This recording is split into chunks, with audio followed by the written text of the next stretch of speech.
Chapter 961, Bamboo Bar. A line of fire appeared in the void above Atticus Blaine's head, flickering like a burnt parchment. The fiery line descended, scorching the pale space, and wherever it passed, darkness followed. Before Sirius and the others could react, their vision was engulfed in darkness, and a wave of dizziness washed over them once more. As if waking from a dream, the aurors of the magical congress rubbed their sleepy eyes amidst the ruins, struggling to shake off their sluggish thoughts. Hiss! Merlin's beard! Sirius's gray eyes were the first to regain clarity.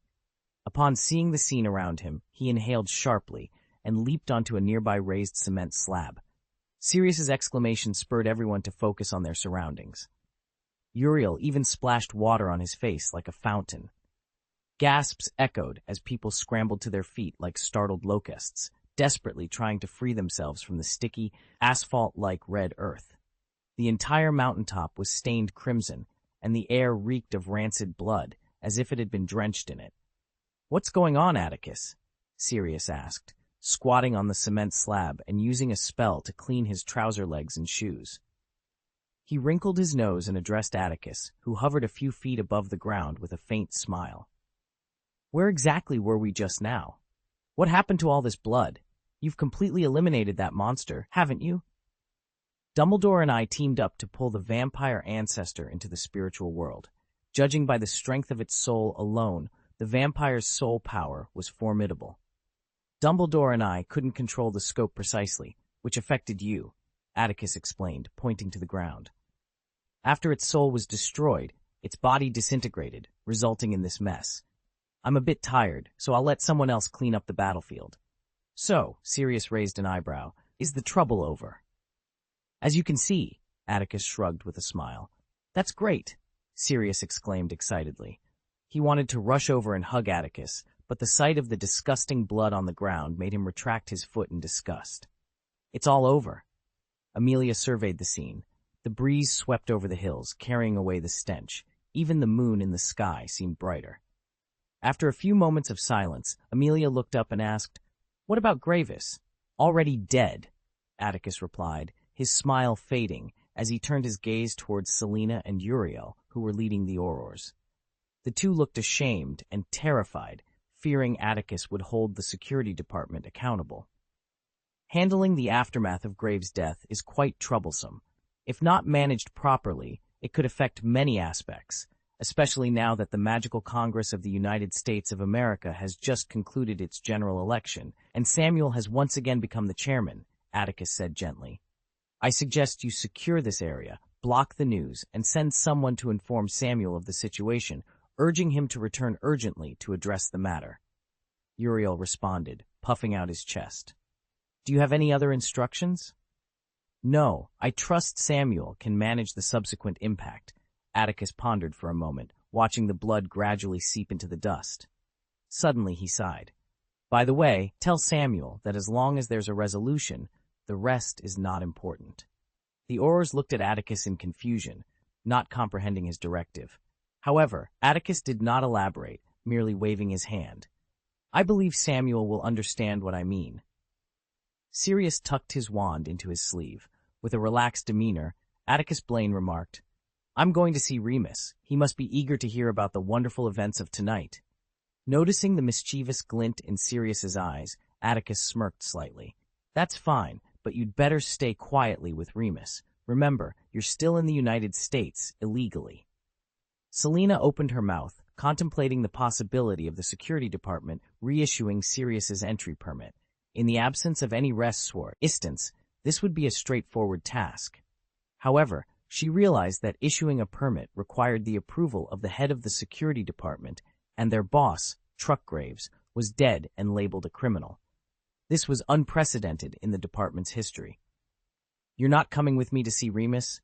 Sirius asked, picking up on the underlying message in Atticus's words. I'm heading back to the hotel, Atticus replied with an enigmatic smile.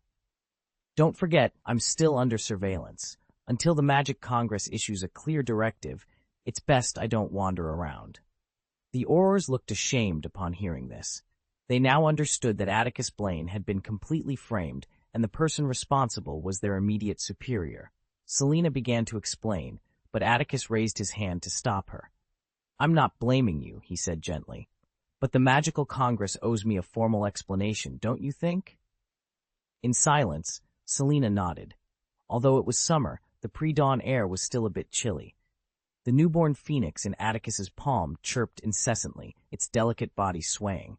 Placing the phoenix in his pocket, Atticus turned to Amelia. "I'm heading back to the hotel. Do you need a ride, or do you want to handle the aftermath with your colleagues?" I need to go home," Amelia replied. The night's chaos had matured her significantly, the childishness on her pretty face fading. Yet, in Atticus's presence, she couldn't completely shed her restraint. "Before I left, I promised my parents I'd inform them if anything happened. I think they've been waiting for me." Atticus nodded slightly in understanding. Seeing his lack of further comment, Amelia bit her lip, her mood turning somber. "I probably need to have a face-to-face talk with Samuel. After this negotiation is over, I'll visit your parents. Is that okay?" Atticus asked with a smile. Hearing this, Amelia's face lit up with joy, and she nodded enthusiastically. The exhaustion from the depletion of his soul power and the failure to construct the domain weighed heavily on Atticus. After a deep sleep, he awoke to find the sun high in the sky, beginning its descent. The soundproofed room was filled with a peaceful tranquility, the faint hum of traffic barely audible. But Atticus knew this calm was deceptive. From today onward, the American magical world would be anything but peaceful. A top congressional official had vacated their seat, and many factions would vie for the resulting power vacuum. However, this turmoil had little to do with him. Atticus remained in the American wizarding world for two reasons. First, to make the final decision after Remus and the Goblin team reached a preliminary consensus with all parties on the profit distribution plan. Without Atticus's presence, Remus lacked confidence. The second reason was, a rapid series of footsteps echoed, halting in front of Atticus's door. Sitting at his desk in pajamas, sipping tea and nibbling on snacks, Atticus waved his hand, changed his clothes, and approached the door.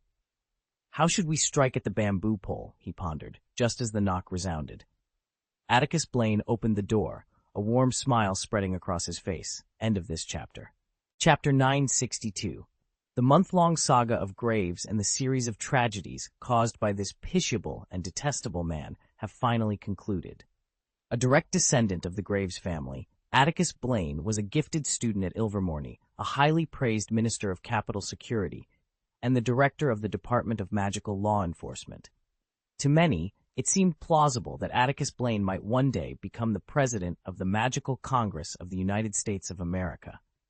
Yet, this powerful man nearly perished in the very conspiracy he orchestrated. Not only did he engineer his own downfall, but he also brought misfortune to countless others.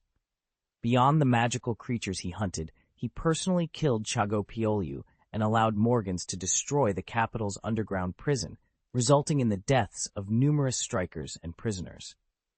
In the American wizarding world, even the death penalty would seem lenient for such crimes. However, the cause of Atticus Blaine's death, as reported in the New York Ghost News, left all the Aurors who knew the truth in silence. The Ghost reported that Blaine died heroically, suffering a fatal blow while leading the Aurors in pursuit of vampires. He was hailed as a hero, and Chairman Colehog even held a memorial service for him, awarding the late Atticus Blaine the Congressional Medal of Special Contribution. Politicians always seek to maximize benefits in any situation, Amelia fumed when she learned of Chairman Colehog's plan. The many Aurors in the security department who had witnessed the truth remained silent, fueling her anger. Facing his emotional aunt, Atticus said calmly, "The election is over, and the new government has just been formed.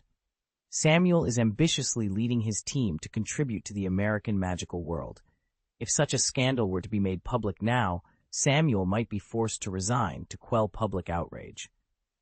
"So you're going to blur the lines between right and wrong and bestow the title of hero on a heinous criminal?" Amelia was livid. "There will be consequences," Atticus replied with a smile. The Graves family was among the 12 who followed Josiah Jackson to establish the Magical Congress of the United States of America. Over centuries, the Graves family has become either a towering tree or a cancer within the Congress. If my guess is correct, Once the publicity surrounding this incident fades, Samuel will begin to address the Graves family. He will inform the new patriarch of the Graves family about Atticus Blaine's crimes, compelling the new patriarch to voluntarily reduce his influence within the Congress, which will breathe new life into the increasingly corrupt Magic Congress. Trust me, Amelia, Samuel Quahog is a competent leader, but labeling a politician as purely good or evil is asking for trouble. Amelia fell silent, but her expression revealed her profound disappointment with the Magic Congress. In the subsequent coverage of these events, Atticus Blaine was once again thrust into the spotlight. The Macus made every effort to downplay Atticus's active role in the incident, emphasizing his passive involvement instead. Newspapers reported that the group of vampires who committed crimes was ultimately judged by Atticus Blaine, but his presence on the battlefield was portrayed as accidental. A trainee Auror from the security department, who had a good relationship with Atticus Blaine, participated in the pursuit of the vampires. When she realized the dire situation on the battlefield, she immediately sought Atticus Blaine's assistance. Thanks to his timely intervention, the crisis was finally averted. At a press conference, Samuel Quahog expressed his gratitude to Atticus Blaine to all the media. In addition to the contribution medal that Graves received, Atticus Blaine decided to write a letter of recommendation to the Order of Merlin Medal Judging Panel. As the chairman of the Magical Congress of the United States of America, he aimed to secure a second Order of Merlin, First Class, for Blaine.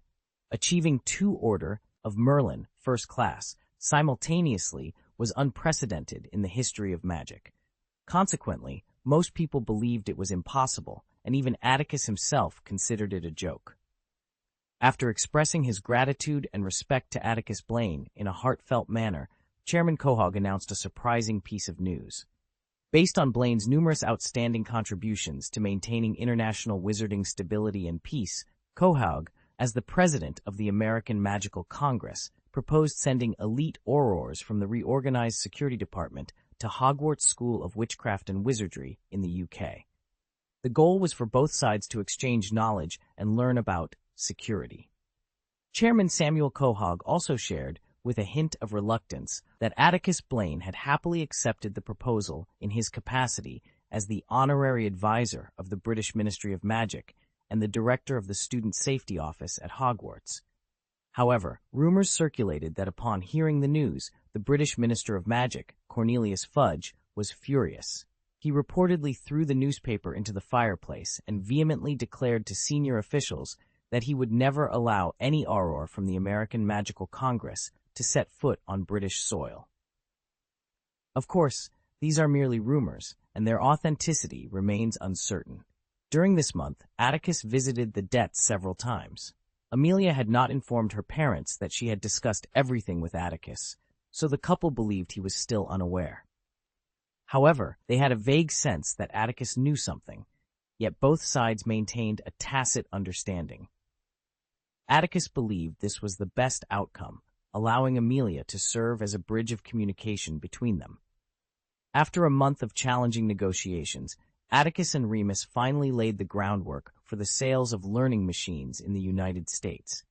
The Goblins began establishing after-sales service outlets in the American magical world, and the product deposits and patent royalties they received were staggering, even to the experienced Remus. "So much, it's like a dream," Remus gasped when the Goblins presented the total figures to him and Atticus. "I'm afraid even a family like the Malfoys couldn't muster such a large sum of gold, Atticus." "You might underestimate the wealth the Malfoy family has accumulated over centuries, Remus," Atticus replied, his eyes brightening at the sight of the enormous sum. He chuckled briefly, before becoming serious. "We need to keep this amount confidential, Remus. You can remit 1/10 of this money to the workshop's vault in Gringotts, England, through normal channels. It should be sufficient for the workshop's large-scale expansion and staff recruitment. As for the rest," Atticus looked at Remus calmly, "secretly establish a vault at Gringotts World Bank headquarters in Paris and transport the remaining gold there.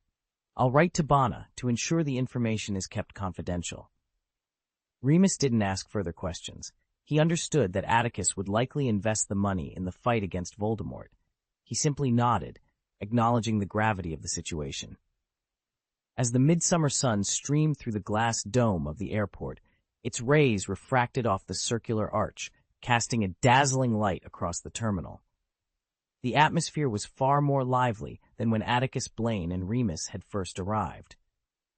Marcel, along with a group of key members from the Department of International Magical Cooperation, had come to bid them farewell. Selena and Uriel, who now led separate teams following the restructuring of the security department, were also present, accompanied by numerous aurors whom Atticus had saved. The nomads observed with curiosity the gray-haired young man surrounded by an entourage of individuals in peculiar yet dignified attire, speculating about his identity and importance. "Where's Amelia? She's not here?" Atticus inquired, after exchanging polite greetings. As he and Remus prepared to head towards the security checkpoint, he turned to Selena and Uriel with a hint of surprise. "Did you assign her a task?" Selena and Uriel exchanged glances before Uriel responded with a slightly rueful smile. "We did invite Amelia to join the farewell group, but she mentioned that she doesn't care for farewells, so she declined." Atticus paused, absorbing the information. After a brief silence, a smile returned to his face. He nodded slightly to the members of the security department. "Well, everyone, let's say our goodbyes now. I believe we'll meet again at Hogwarts soon." End of this chapter. Chapter 963, The Fury of Atticus Blaine. Atticus Blaine had long been a household name within the British magical community. To this day, unless he deliberately concealed himself, his whereabouts were always known to those who were interested. Before he and Remus boarded the plane, senior officials at the British Ministry of Magic were already aware that he would be returning to London today. After a weekend, Monday morning was the busiest time of the week, with many pressing issues requiring the Minister of Magic's personal attention. However, during this time, the door to Cornelius Fudge's office remained closed for several hours, and any unintentional visitors were severely reprimanded. Black has requested leave from Madame Bones, Minister Fudge, Madame Umbridge. Dawlish grabbed a stamped red paper airplane from the fireplace in the Minister of Magic's office, unfolded it, and quickly scanned its contents. His sweaty face changed slightly, and he blurted out. Turning his head, he met two gloomy gazes directed at him, causing his eyebrows to twitch. Despite the heavy pressure, he continued in a strained voice. According to the spy monitoring Black, just 20 minutes ago, Black handed Ms. Bones a note stating he would go to the Muggle airport to meet Blaine and the werewolf. The atmosphere in the office was as heavy as lead. The paper planes hovering in the air seemed to sense the tension and, like Dawlish, kept their distance, not daring to approach the two high-ranking ministry officials seated across from each other at the desk. "It's just as I told you, Minister," Umbridge exclaimed, her voice shrill amid the annoying ticking of the pendulum. She looked anxiously at Fudge's gloomy, round face, which seemed ready to burst. "We can no longer afford to have illusions." "I have no illusions, Dolores," Fudge replied, clenching his fists. "I'm just wondering if this is the right time. You know, Blaine has become popular again in New York. You can hear the people's voices. If we bring up that matter now and cause trouble for Hogwarts, will it lead to public outrage?" "Oh, how could I not understand, Minister?" Umbridge retorted with disgust. "At the ministry, I hear staff talking about Atticus Blaine at least 20 times a day, and many chant his name as if he were a saint. But we all know he's barely concealing his ambitions now. Look at the agreement he reached with the president of the American Magic Congress. The minister asked the Aurors to go to Hogwarts to discuss safety. It's ridiculous, as if we can't see that he wants to gather an army and secretly overthrow the Ministry of Magic." Boom. Umbridge successfully ignited Fudge's anger. He slammed his fist on the table, causing ink from a knocked-over bottle to spill and stain many documents black. Yet Fudge didn't even glance at the mess. He was like an old lion, facing the provocation of a young lion, venting his fear through roaring and yelling. "I told you, Dolores, this would never happen." Fudge's round face flushed red as he gasped and shouted, "This is against the rules. Without the Ministry of Magic's permission, no Auror from the Magical Congress can set foot on British wizarding soil." Fudge's fury did not frighten Umbridge. Instead, her slightly bulging eyes flashed with a hint of joy. But he has already done it, hasn't he, Minister? He agreed to the American Magical Congress's request without permission. With all due respect, if we are the ones to stop the American Aurors from entering the country, it will be embarrassing for us, Minister. And you need to consider that if Blaine secretly allows those Aurors to enter the country, boom, Fudge slammed the table again, causing the overturned ink bottle to roll to the floor. If he does it, Dolores, Fudge exclaimed in anger, I swear I'll send every Dementor to arrest Atticus Blaine and make him spend the rest of his life in Azkaban. The impact of Dementors, a nightmare for ordinary wizards, on Atticus Blaine was uncertain. After all, Blaine had once captured many Dementors with ease in F, raunt of the entire world. If Atticus really does this, Minister, then we are at a disadvantage. We must take the initiative and prevent Atticus Blaine from gaining a good reputation. Spread the story of that attention-seeking little wizard. To save him, Dumbledore and Blaine will have no choice but to compromise with the Ministry of Magic.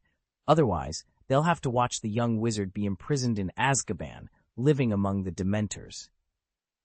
At this point, the furious Fudge hesitated. He left his desk and paced anxiously around his office. I know exactly what you're thinking, Dolores. It's a good idea. To save Harry Potter, they have no choice but to bow to the Ministry of Magic. But that is... Fudge suddenly began to stammer, his speech becoming unclear. What is it, Minister? Umbridge asked anxiously. After all, Fudge took a deep breath, clenching his fist so tightly that his nails dug into his palms. It's Harry Potter. Harry Potter, after all? Umbridge was momentarily stunned, then realized what Fudge was hesitating about. She stood up from her chair and approached Fudge, her voice sharp and incredulous. So what, Minister? Unless, you actually believe what that old fool Dumbledore said and think that you-know-who is really resurrected? Of course not, Dolores. What Dumbledore said is complete nonsense. Fudge jumped up as if his foot had been stepped on. He glared at Umbridge with a mix of annoyance and guilt. I just think this is one of our trump cards, right? We must make better use of its value. Before that, of course, I agree that strengthening control over Dumbledore and Blaine is essential. With all due respect, Minister, Umbridge's sagging face trembled. How should we strengthen our control over them? I'm sure you agree they won't easily obey the Ministry of Magic's orders. Otherwise, Dumbledore wouldn't be spreading his theory of you-know-who's resurrection everywhere, and Blaine wouldn't have agreed to allow a large number of Aurors from the American Magical Congress to enter the country without authorization. I have an idea, Dolores. In fact, I had it when Blaine agreed to Colehog's request. Fudge stared at Umbridge intently. As I said, to strengthen control over Dumbledore and Blaine, we must always know what they are doing and planning. If they intend to seize the Ministry of Magic, what are their detailed plans? We need this intelligence, so we can infiltrate their stronghold, right? Fudge said excitedly. Someone needs to stay with Dumbledore and Blaine, constantly observing their movements and understanding their actions. Hogwarts is their base, right? There must be someone from the Ministry of Magic there to gather intelligence and prevent them from spreading dangerous ideas to students. Blaine's physical education class must be stopped first. The Ministry of Magic has been too lenient, allowing him to train an army in school. Sending people to Hogwarts to monitor Albus Dumbledore and Atticus Blaine. Umbridge frowned in thought. The plan seemed feasible and not entirely absurd. It was rare for Fudge to show such insight. So, under what pretext do you intend to send people to Hogwarts? I must remind you, Minister, if there is no legitimate reason, Dumbledore will surely stop it. Umbridge said, her eyes wide with anticipation. I have thought of a reason, a perfect one, Fudge replied, his voice brimming with confidence. Dumbledore has no reason to stop me, but the key now is. Fudge paused, his expression triumphant as he turned to Umbridge with an expectant gaze. Who should I send to carry out this mission? I need someone who is absolutely loyal to the Ministry of Magic, someone who can withstand pressure and scrutiny, and who will never side with Albus Dumbledore or Atticus Blaine. There aren't many such loyal individuals in the current ministry. However, if this person successfully completes the mission, she will certainly receive an unexpected reward. End of this chapter. Chapter 964, Surprise or Not, Votes Requested at the Beginning of the Month. When Atticus Blaine and Remus's plane touched down, London was engulfed in a rare thunderstorm. Brilliant blue lightning streaked across the overcast sky, and the thunder's deep rumble felt like a giant hammer striking the hearts of those below, leaving them chilled and uneasy. The waiting area was packed with muggles whose flights had been delayed. The old airport showed its true colors under the heavy rain, with water pooling on the marble floors, causing arriving passengers to curse as they slipped on the slick surface. Atticus and Remus joined the line to disembark, slowly making their way through the throng towards the airport exit. Despite the inclement weather and the tasks awaiting them, Remus was in high spirits. Their trip to New York had yielded unexpected results, surpassing his initial expectations. It was clear that their workshop was poised for rapid growth in the coming months. "It's quite a mess, isn't it?" Remus remarked with a smile, surveying the chaotic scene. "Sirius wrote to me earlier, saying he'd pick us up at the airport. I don't think you need to rush back to Hogwarts, Atticus. We can enjoy one last pleasant evening at Grimmauld Place and get some rest before tackling more challenging tasks." "That's not like you, Remus," Atticus replied, pulling his foot from a soaked muggle shoe and shaking out his damp trouser leg. "I thought you'd head straight back to the workshop, but I don't plan to return to Hogwarts immediately. I'm heading to Diagon Alley tomorrow.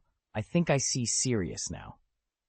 Among the muggles lined up at the exit to greet passengers, Sirius stood out, beaming and waving energetically. Having previously sneaked off to New York, Sirius had to return to England promptly to avoid trouble with the British Ministry of Magic. Despite the security department's leniency, he couldn't afford to be absent from work for too long, lest Fudge and his cronies find a reason to dismiss him. So, after a brief stay, he and Fawkes flew back to England. "It was a rough ride. I nearly lost my lunch on that dreadful muggle contraption," Sirius shouted, his peculiar words drawing curious glances from nearby muggles. "It's still better than the night bus," Atticus quipped, embracing Sirius after Remus. With many muggles still around, they couldn't apparate, so the trio walked out of the airport together, discussing recent events. "I can't say things are going well," Sirius said, his expression turning serious. "Foolish Fudge and the Ministry of Magic refuse to believe that Voldemort has returned.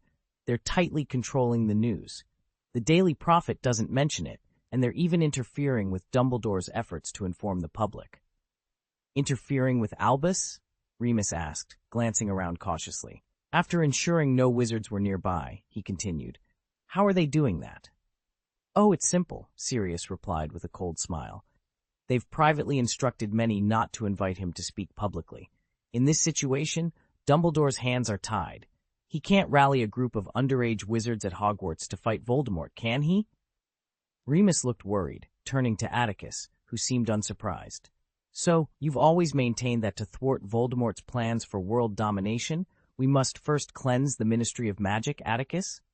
"In the eyes of most in the wizarding world, the Ministry of Magic has always been an unassailable authority," Atticus replied, his voice steady and resolute. "Especially when people themselves lack the courage to face war, it becomes exceedingly difficult for Dumbledore to bypass the Ministry of Magic and convince everyone that the threat of war looms near," Atticus Blaine remarked. "Most employees at the Ministry of Magic seek a stable life.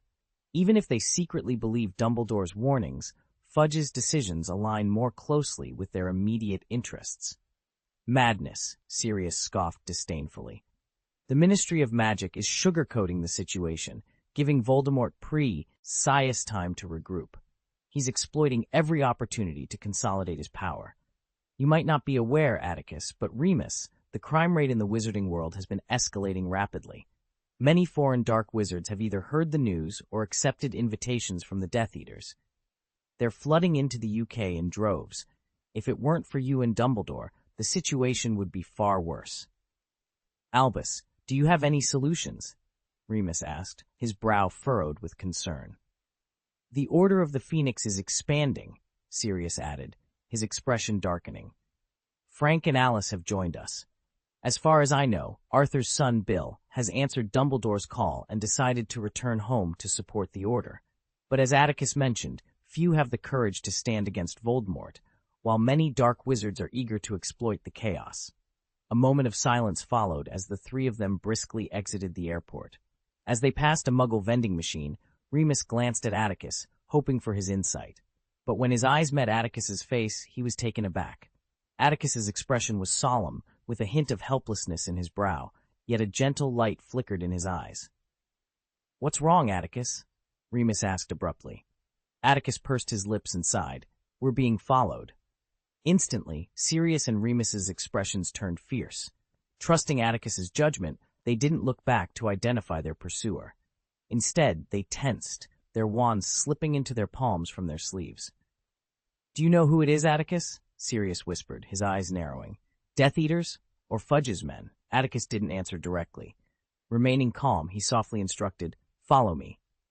He abruptly turned down a side corridor, with Sirius and Remus immediately trailing behind. Half a minute later, a thin figure in a gray trench coat and round hat emerged from the bustling crowd. The man in gray cautiously approached the fork where Atticus and the others had disappeared, peering around quickly. Seeing no one, he panicked and abandoned any pretense of stealth, rushing forward.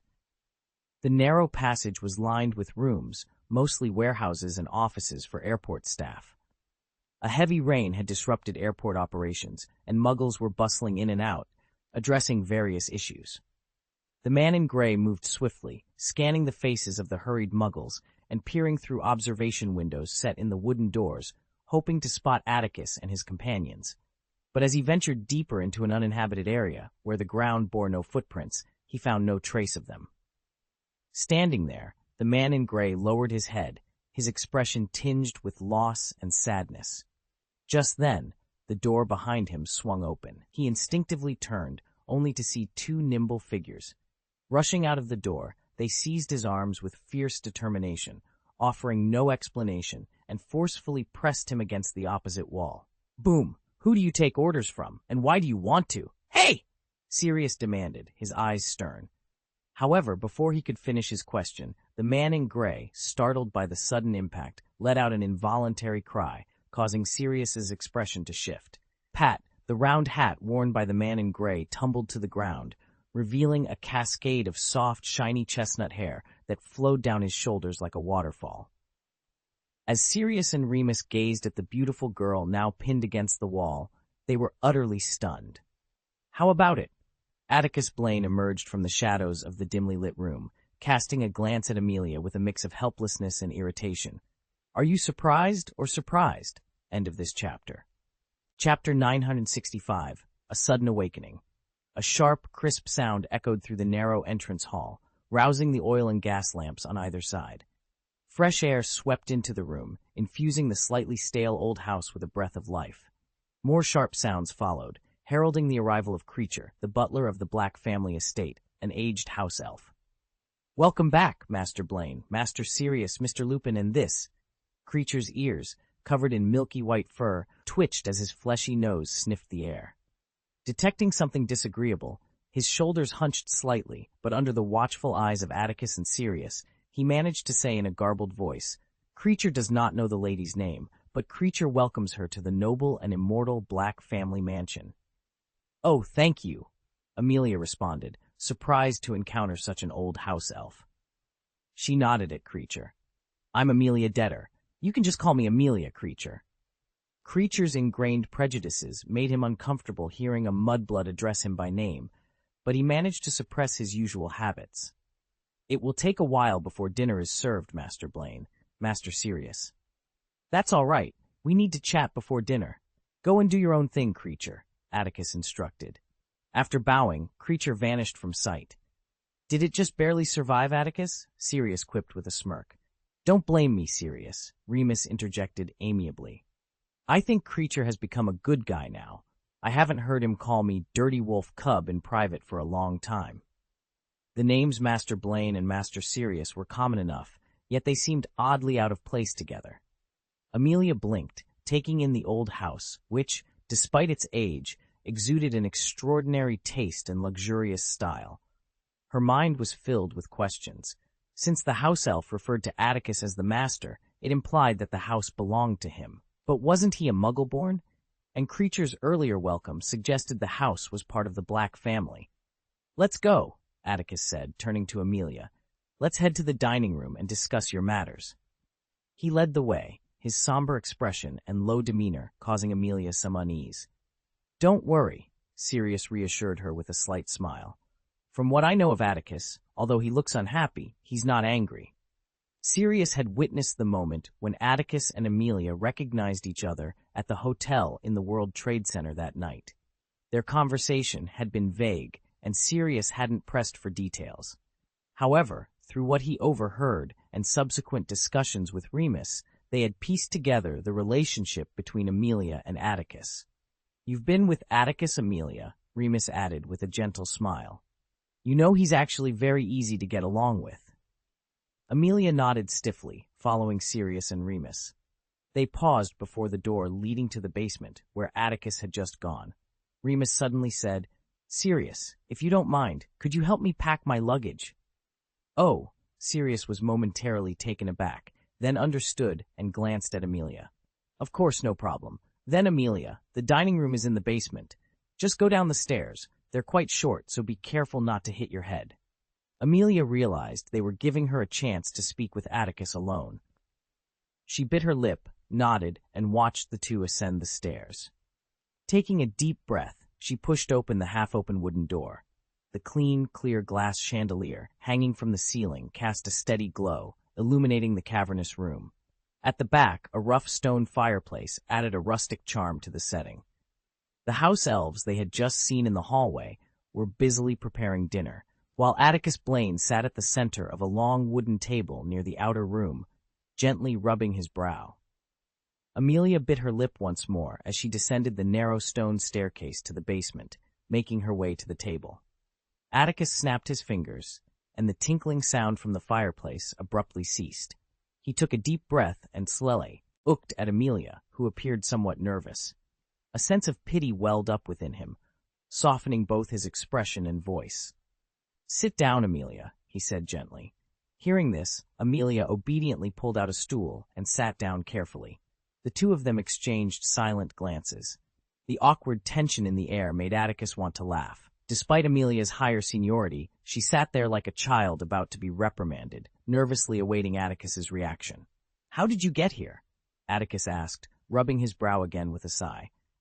"There's news from the Ministry of Magic that Cornelius Fudge has ordered no Auror from the American Magical Congress to enter the UK. How did you manage to bypass this obstacle?" Amelia exhaled, feigning calmness as she replied, "I resigned." "Resigned?" Atticus was taken aback. "But becoming an Auror was your dream, wasn't it? As far as I know, the Magic Congress only accepts the best young wizards. You had such an opportunity, and you even participated in the fight against vampires, which would have greatly advanced your career in the security department. Yet you gave it all up to come to the British wizarding world and wade into these troubled waters?" Atticus's tone carried a hint of parental concern. "It was my dream to join the Magic Congress and become an Auror," Amelia admitted.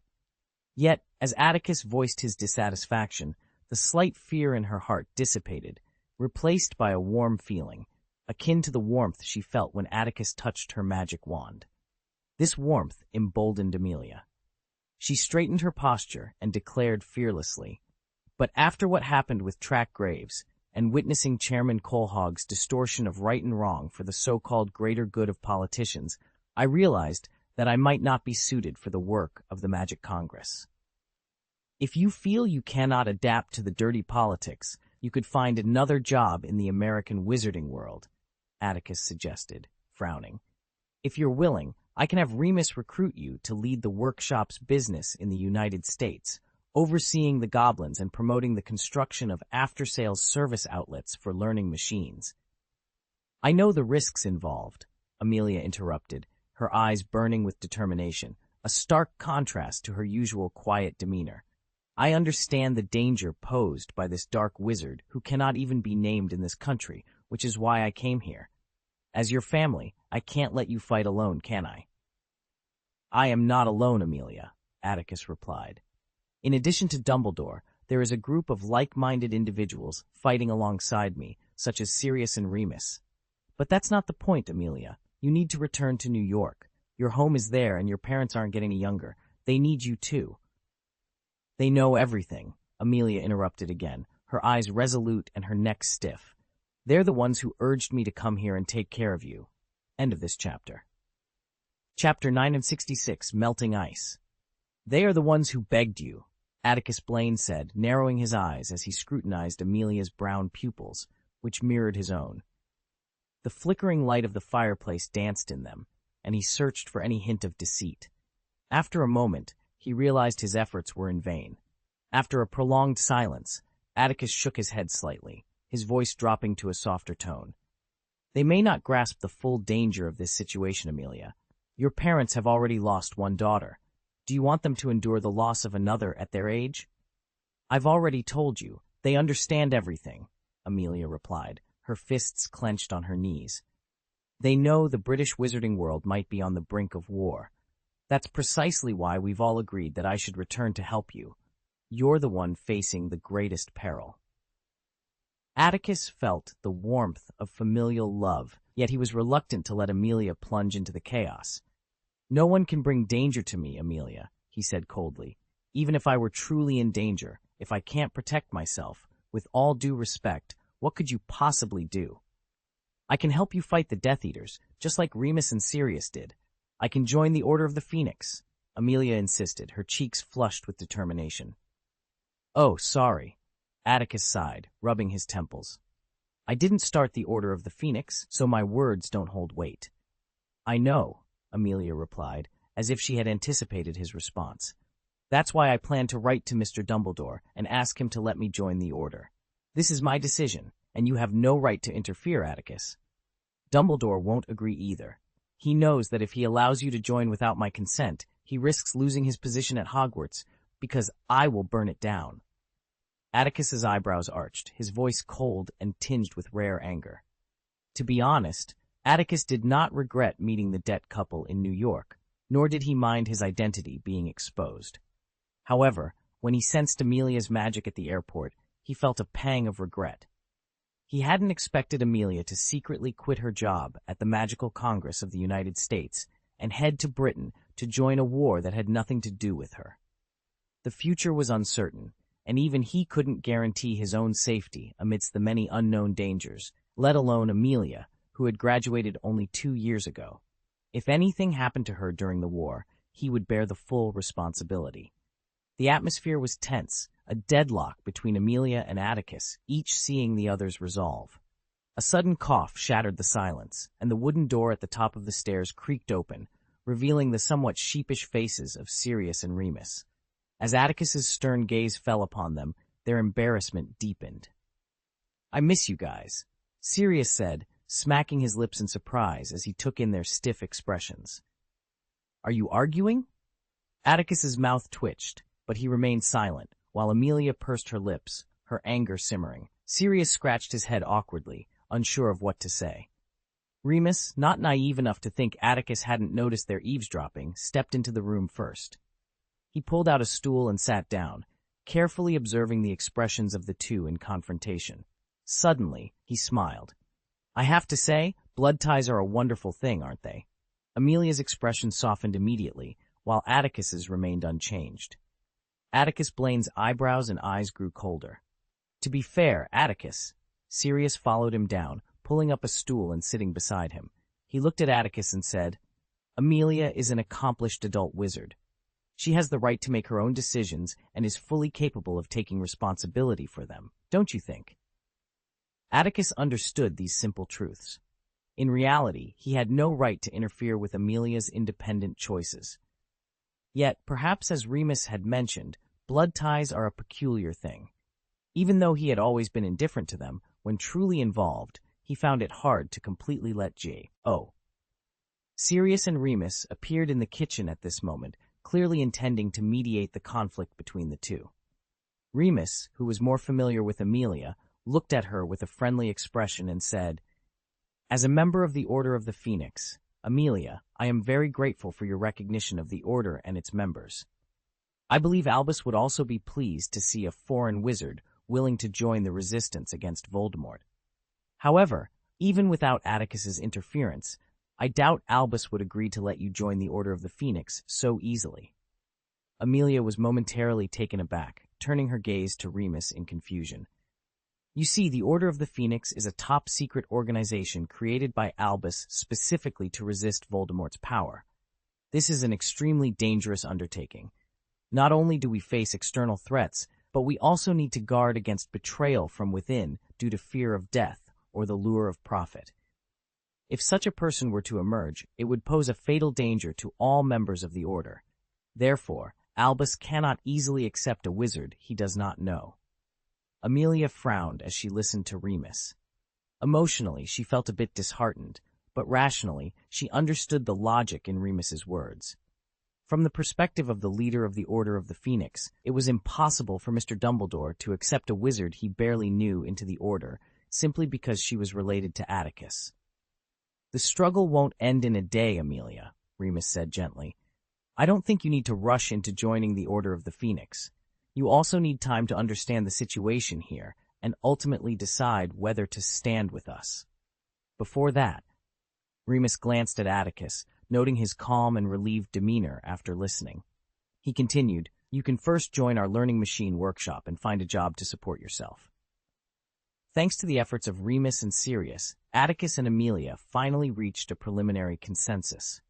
After dinner, which ended on a pleasant note, Sirius enthusiastically suggested taking Amelia on a tour of the old house.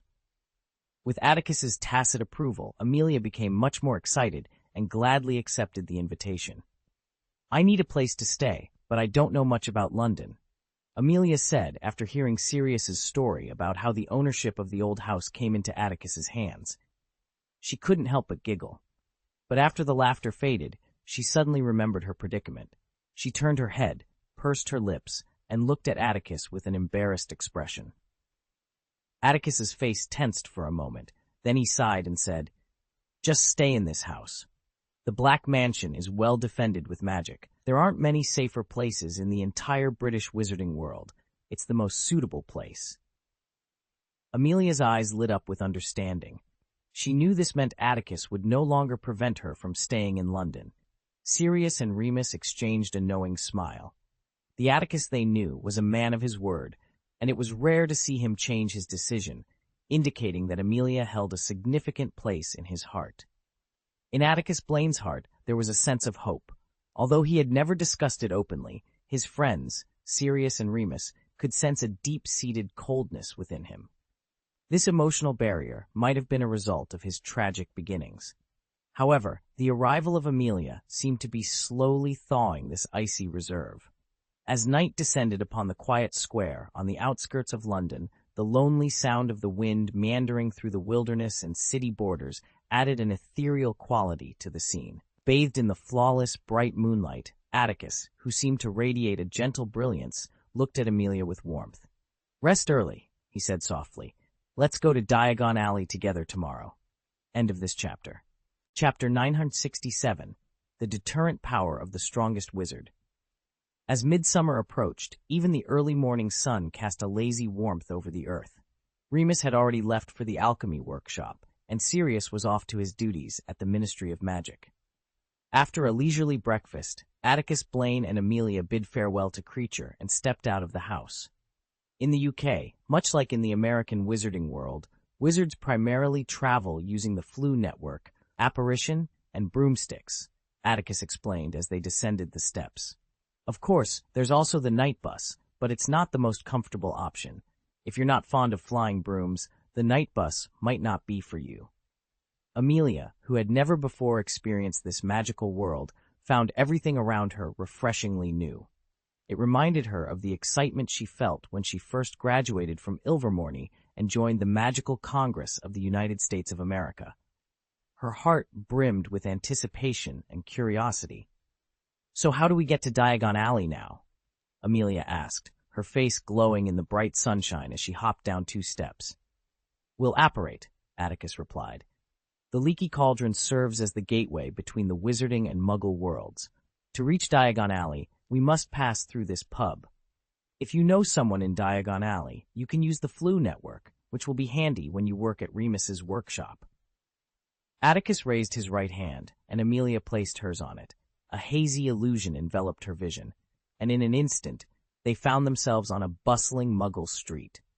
The space around them was clearly enchanted, perhaps with a concealment or repelling charm, as the nearby Muggles paid no attention to their sudden appearance and instinctively avoided the small area they occupied.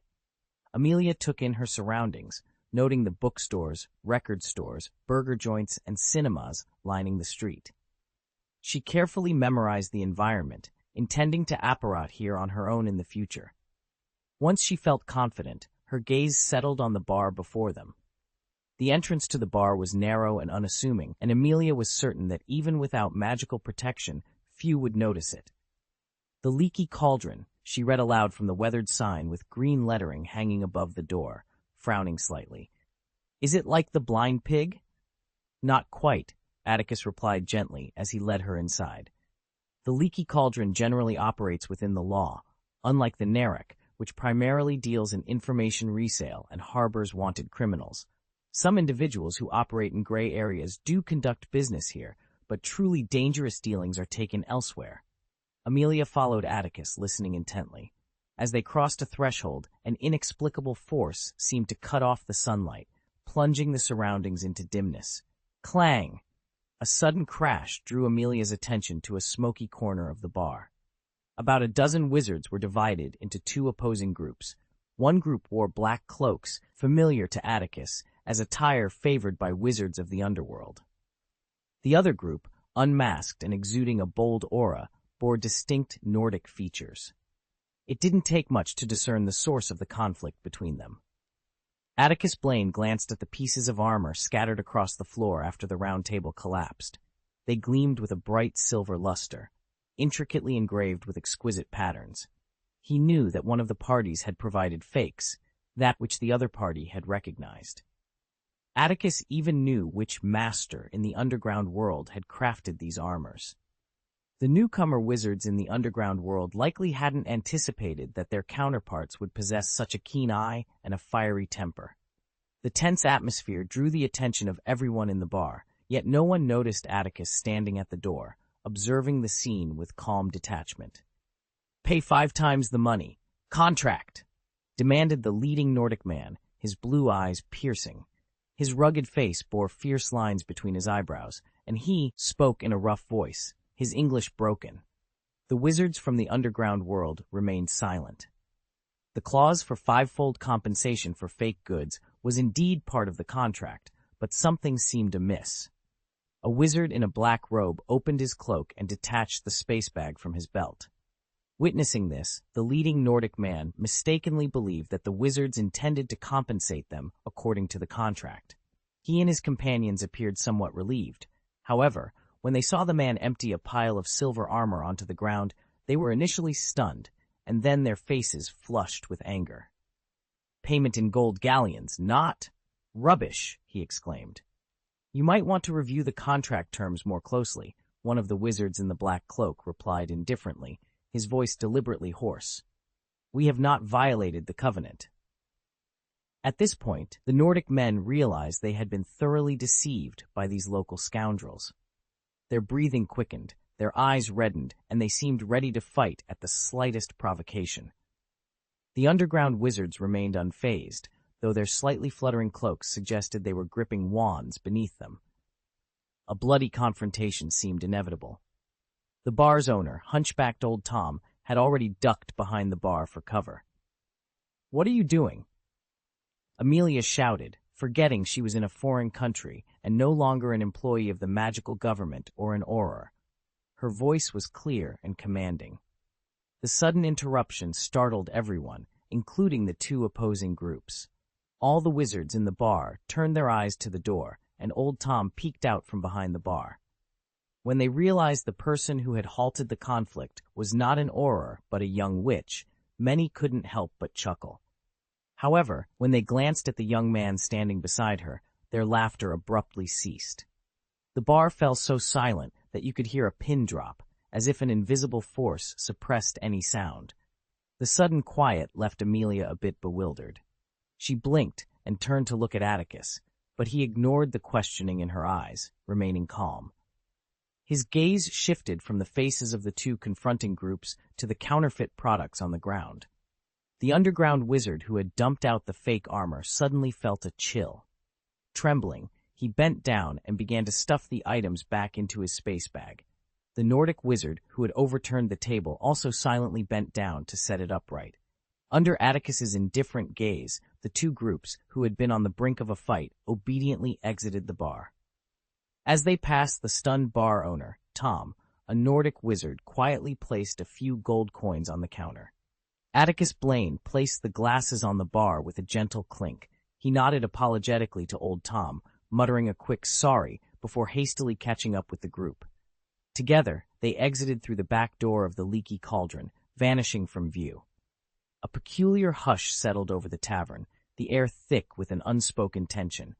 Suddenly, Amelia couldn't contain herself any longer. She covered her mouth, her laughter breaking the silence. End of this chapter. Chapter 968, Gringotts. As Atticus Blaine glanced at Amelia, who was struggling to suppress her laughter, his previously indifferent expression softened.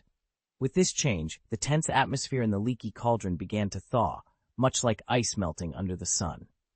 "Mr. Blaine!" Old Tom was the first to regain his composure. He nearly sprinted from behind the bar, rushing toward Atticus. Despite his already hunched back, he bent even lower, his eyes brimming with admiration. A broad smile spread across his weathered face. "Oh, it's such an honor to meet you, Mr. Blaine. Lately, many patrons have been speculating about your return to England. I never expected you to appear so suddenly today." "How do you do, Tom?"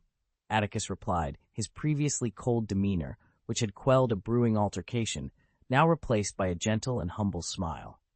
With a hint of curiosity, he inquired, "People are discussing my return to England, Tom. Why is that?" "Oh," old Tom exclaimed, visibly agitated. "The Daily Prophet reported your exploits in New York. Rumor has it that because you've greatly assisted the U.S. Ministry of Magic, the Americans admire you immensely and plan to invite you to become the director of the Auror office. It's utter nonsense. I told them that Mr. Blaine is already the vice president of the Wizarding Federation. He wouldn't be interested in the director's position unless they offered you the role of Minister of Magic." In truth, Atticus and old Tom were merely acquaintances, but over the years, Atticus had noticed Tom's backbending more with each encounter. "That is indeed a rumor," Atticus declared, raising his voice slightly so that everyone eavesdropping in the bar could hear. He chuckled. "I personally prefer being a scholar and professor over a politician." "Of course," old Tom replied, his admiration evident. "Well, Mr. Blaine, may I have the honor of buying you a drink? You've just helped the bar avoid a major problem, and I should express my gratitude." "You're very kind, Tom, but I have business to attend to later, and I'd better keep my wits about me," Atticus said with a smile. A thoughtful look crossed his face as he gestured toward the spot where the two groups had been seated. "Has this sort of thing been happening often, Tom?" Old Tom, clearly burdened with grievances, hesitated to be too candid in front of Atticus. With a pained expression, he replied, "I can't say it's very frequent, maybe once every 2 or 3 days." "What about the ministry?" Atticus asked, his smile fading as he adopted a more serious tone. "Haven't you sought help from them? These matters fall under the jurisdiction of the executive department. I can't imagine Amelia would ignore such issues." "Miss Bones is certainly respectable, but—" Old Tom sighed deeply. "Last month, there was a home invasion in Godric's Hollow. The intruder not only stole everything, but also brutally murdered the homeowner and their family. Just 2 weeks ago, a Muggle family in St. Catchpole was attacked. They were subjected to the Cruciatus curse, but nothing was stolen. Then, something bizarre happened in Upper Flagley. In the dead of night, 7 or 8 Muggles awoke to find their house vanished, leaving only themselves and their beds." Old Tom continued anxiously, "There are many other incidents like these. You might not have heard of them because the Daily Prophet hasn't reported a word. The Ministry of Magic is covering it up. They've sent people to investigate, but they're so overwhelmed with these cases that they have no time to address the smaller issues." Amelia listened intently to old Tom's ramblings, her expression serious. Albus Dumbledore had repeatedly warned the public that the dark wizard, whose name was not to be spoken, had returned. Atticus Blaine had also frequently mentioned that the shadow of war was looming over the British wizarding world. Amelia believed them, but it wasn't until she witnessed firsthand a group of unsavory wizards brazenly conducting illegal transactions in public and heard Old Tom's concern as that she truly felt the gravity of the situation in the British wizarding world. Atticus was not surprised. After hearing Old Tom's complaints, he nodded thoughtfully and raised his voice. "I understand, Tom. The leaky cauldron is in a crucial location, and maintaining order here is essential. If anything like today happens again, you can send a letter to Hogwarts. I'll make it a point to visit more often."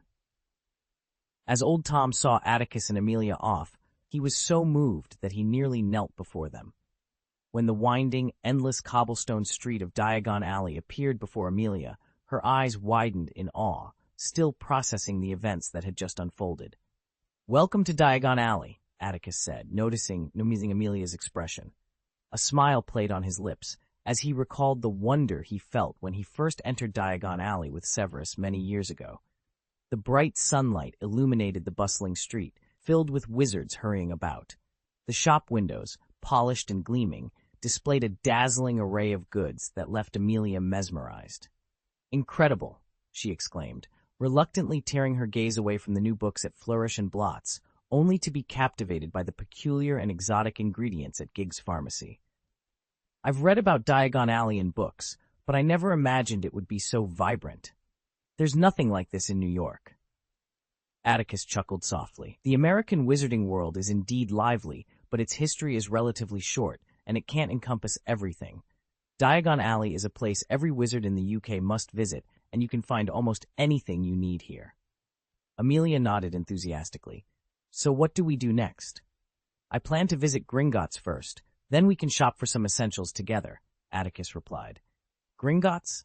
Amelia paused, her cheeks flushing as she misunderstood Atticus's intentions. "Oh, you don't need to spend money on me, Atticus. I've already withdrawn my salary from the Magical Congress before leaving New York. It's enough for me to live in London for a while, and since you want me to help Remus first, I'm sure he'll pay me." "Of course, I trust you can manage wherever you are," Atticus said, turning towards the tallest white building in Diagon Alley. "But I'm not going to Gringotts for money. I carry all my wealth with me." "Then why are you going?" Amelia asked, intrigued. "When I was in New York, I stumbled upon something. I think it might be useful at Gringotts. Of course, this is just a hunch. I could be wrong," Atticus explained, leaving Amelia curious as they continued their journey. End of this chapter. Chapter 969. Atticus Blaine led Amelia to a snow-white building that towered above the surrounding shops, its bronze door gleaming in the sunlight. Two fairies, dressed in scarlet uniforms adorned with gold studs, displayed surprise upon seeing Atticus. Their initial arrogance, typical when dealing with ordinary customers, vanished as they nimbly descended the stairs. "Welcome to Gringotts, Mr. Blaine," they greeted. As they walked, many wizards on the street who recognized Atticus bowed in respect. Amelia had grown somewhat accustomed to this display. After nodding slightly to the two fairies, Atticus turned to her and said, "Since you plan to live in London, I suggest you open a vault at Gringotts." Amelia considered his suggestion and nodded in agreement. Led by the goblins, they entered the tall marble hall of Gringotts. Amelia observed the goblins behind a long counter with curiosity. Some were weighing coins with copper scales, while others examined gems through eyepieces, hastily recording their findings in large ledgers. Behind them, numerous doors led to different areas. "We have our own wizarding bank back home, but it's not as busy as this," Amelia remarked, eyeing the queues in front of the counters. "Why don't you have a vault at Gringotts, Atticus?" "When I first entered the wizarding world, I didn't have much wealth," Atticus explained. "After a few years at Hogwarts, I saved some gold, but I often used it to buy potion materials or rare magic books to enhance my magical abilities. Eventually, when I had enough gold, my strength was sufficient to protect my wealth, so I didn't need a vault." Atticus then addressed the waiting goblin. "Miss Amelia Dett needs to open a vault for herself. Let's take care of this first." "Come this way, Mr. Blaine, Miss Dett," the goblin said, bowing as it led them to the fairy in charge of opening vaults. There was no need to queue, as no one else was opening a vault at that moment. However, A man at the front of the next line glanced at Atticus. The impatience on his face vanished, and he trembled slightly. Atticus raised an eyebrow, smiled, and nodded. "Hello, Mr. Knott." "Hello, Mr. Blaine," Knott replied, straightening his posture. He clenched his fists within his sleeves, his eyes darting nervously, sweat forming on his temples. "I didn't expect to see you here." "Indeed," Atticus replied calmly. "The last time we met was just as unexpected." Theodore, Knott's son, had been Atticus's student in physical education, but Atticus had no social interaction with the elder Knott. Their last encounter had been at Voldemort's resurrection ceremony. Old Knott understood Atticus Blaine's subtle hint, his face flushing as his heart raced, feeling an urge to flee. "Theodore has always, well, at home, he mentioned you as one of the professors he admired most," Knott stammered, his face turning from red to blue with fright. "Theodore is a very talented young man," Atticus said, a hint of melancholy in his voice. "I hope these kids don't hate me in the future." Old Knott broke out in a cold sweat, his calf muscles twitching. "You're very humorous, Mr. Blaine," he said, exhaling sharply. "You taught him a lot of real knowledge, and he has always admired you. How could he hate you?" "I hope so," Atticus sighed, then turned away from Old Knott, leaving him to his thoughts as he continued with Amelia. Amelia was busy filling out some paperwork, her indifferent demeanor putting Old Knott in a difficult position. He felt he couldn't linger any longer, yet he was hesitant to simply turn and leave. "You need to leave a token, Miss Deter," the goblin behind the counter said, his tone particularly respectful towards Amelia due to Atticus Blaine's presence. Leaning over the tall counter, he continued politely, "If you can't come in person to handle your affairs in the future, you can entrust a trusted wizard with your token, and Gringotts will manage it for you." "A token?" Amelia, distracted by the conversation between Atticus and Old Knott, was momentarily confused. She bit her lip in HT. "Generally speaking, wizards use their wands as tokens of trust," Atticus gently reminded her. "Oh!" Amelia snapped back to attention, quickly pulling her wand from her sleeve and handing it to the goblin. Old Knott, standing awkwardly to the side, suddenly realized that Atticus Blaine had not come alone.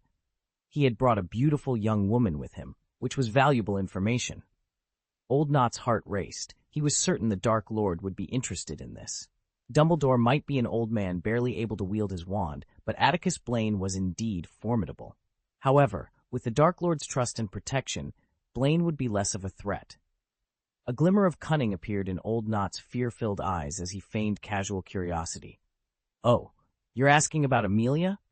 Atticus pretended not to notice Old Knott's interest. He smiled warmly. "Amelia is a talent I discovered in New York. She was working as an Auror at the time, but she has a remarkable aptitude for alchemy. She offered many constructive suggestions for improving the learning machine. So I invited her to return to London with me to join the workshop and help develop the next generation of learning machines." "Ah, I see." Old Knott nodded politely to Amelia, though a flicker of disappointment crossed his eyes. He had hoped there was a romantic connection between this beautiful girl and Atticus, which would have increased her value to the Dark Lord. But if that wasn't the case, her significance was diminished. "Here is your receipt, Mr. Knott." The old goblin, who had endured Old Knott's curses for years, finally completed the transaction and handed over a roll of parchment from behind the cabinet. "Well, I wish you all the best," Old Knott said, pocketing the parchment. He wiped the sweat from his temples and nodded to Atticus. Under Atticus's intense gaze, Old Knott's embarrassed figure quickly vanished from the Hall of Gringotts. "Who is that wizard?" Amelia, who had been listening intently to the exchange, couldn't help but ask. "He's the current patriarch of the Knott family, one of the 28 sacred families. His son is my student, and he himself is involved in."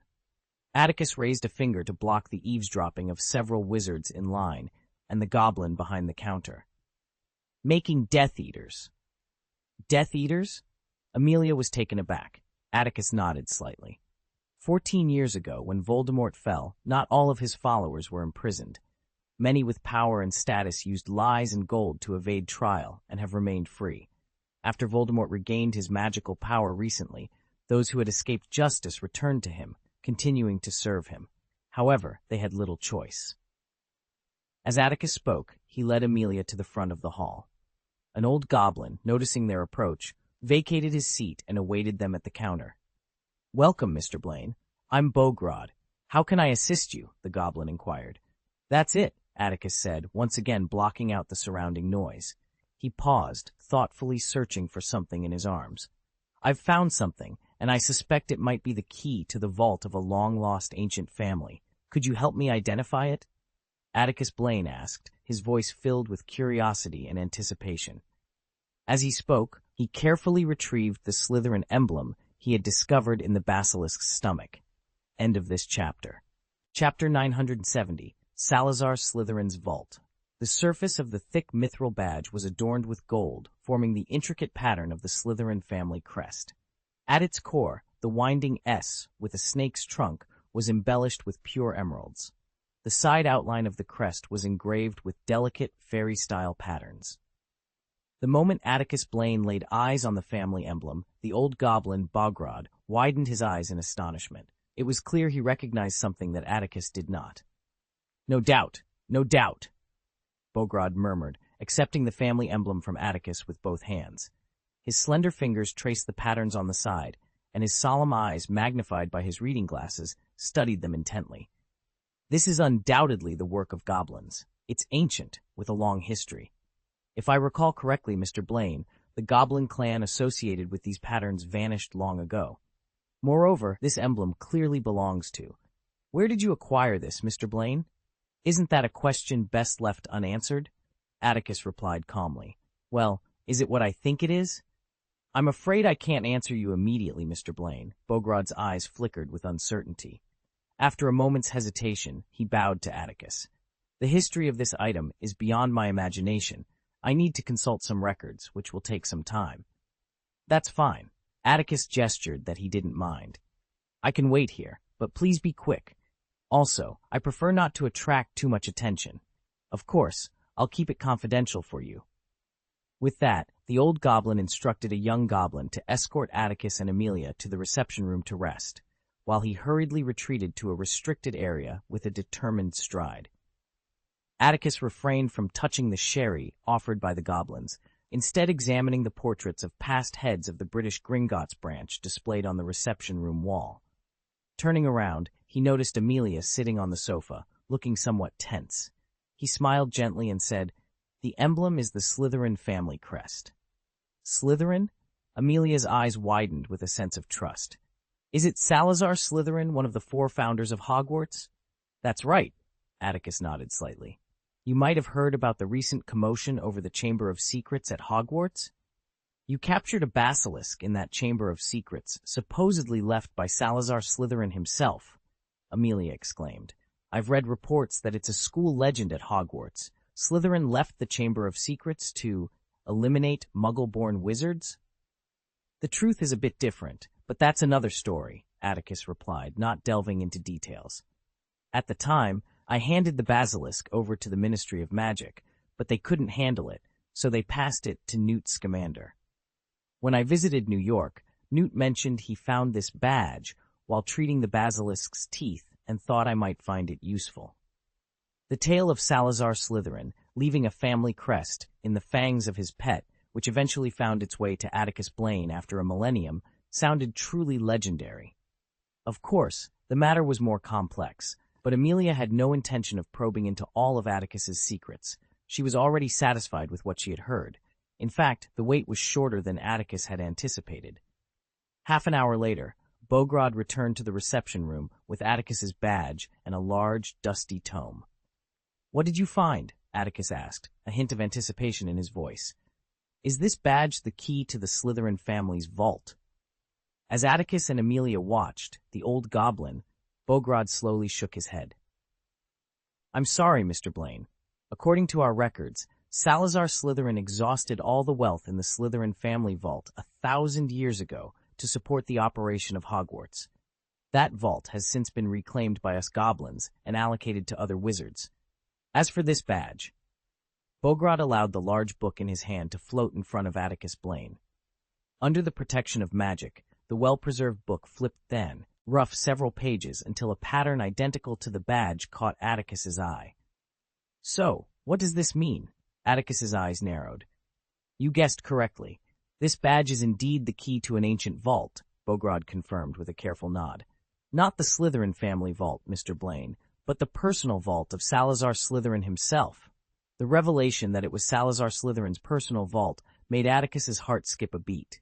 So, he began, his expression turning solemn, am I, as the holder of this family crest, qualified to open Salazar Slytherin's vault? Bogrod nodded and stood on tiptoe, extending a long finger to point at a series of patterns below the family crest in the booklet. These patterns matched the style of those on the family crest's outline, though they were distinct in their specifics. Look, Mr. Blaine, Bogrod said, his fingertips tracing the patterns. Generally, after the owner of a vault passes away, ownership first goes to the heirs designated in the wizard's will. If no will exists, the vault is passed to the wizard's descendants. If there are none, it reverts to the Ministry of Magic. However, there are exceptions. Such as? Atticus inquired. For instance, this private vault, sealed for 1,000 years, belongs to Salazar Slytherin, one of the 4 founders of Hogwarts. Bogrod explained respectfully. The Slytherin family vault automatically transfers to the next heir of the Slytherin family upon Salazar Slytherin's death. However, his personal vault has a unique agreement with Gringotts. Only when someone presents this token at Gringotts do they become the vault's rightful owner. Until then, neither we goblins nor the Ministry of Magic have the authority to open it. Therefore, whatever Salazar Slytherin left in his vault should still be there, as records show no one has brought this family emblem to Gringotts in the past 1,000 years. Atticus stared at the badge in his hand, lost in thought. Compared to the ways Gryffindor, Ravenclaw, and Hufflepuff left messages for their successors, Slytherin's method was indeed secure, yet it seemed uncharacteristically straightforward. This approach seemed at odds with Salazar Slytherin's reputed style. Historical documents describe him as a proud and talented, pure-blood wizard, unwilling to be outdone by others. Yet, little thought seemed to have been given to how the revelation was left for Atticus. Moreover, Atticus had encountered 3 of the 4 founders of Hogwarts, but the founder of his own house remained elusive. Even after thousands of years, Atticus could sense the legendary figure's reluctance to acknowledge him. Perhaps this was not solely due to his pure Muggle descent, which did not align with Salazar Slytherin's ideals. In Slytherin's eyes, Atticus might not even measure up to Muggle-born wizards. The 4 founders knew he came from beyond this world, and Salazar Slytherin might have harbored suspicions about outsiders attempting to uncover the secrets of magic. End of this chapter. Chapter 971. Falling into the Magma.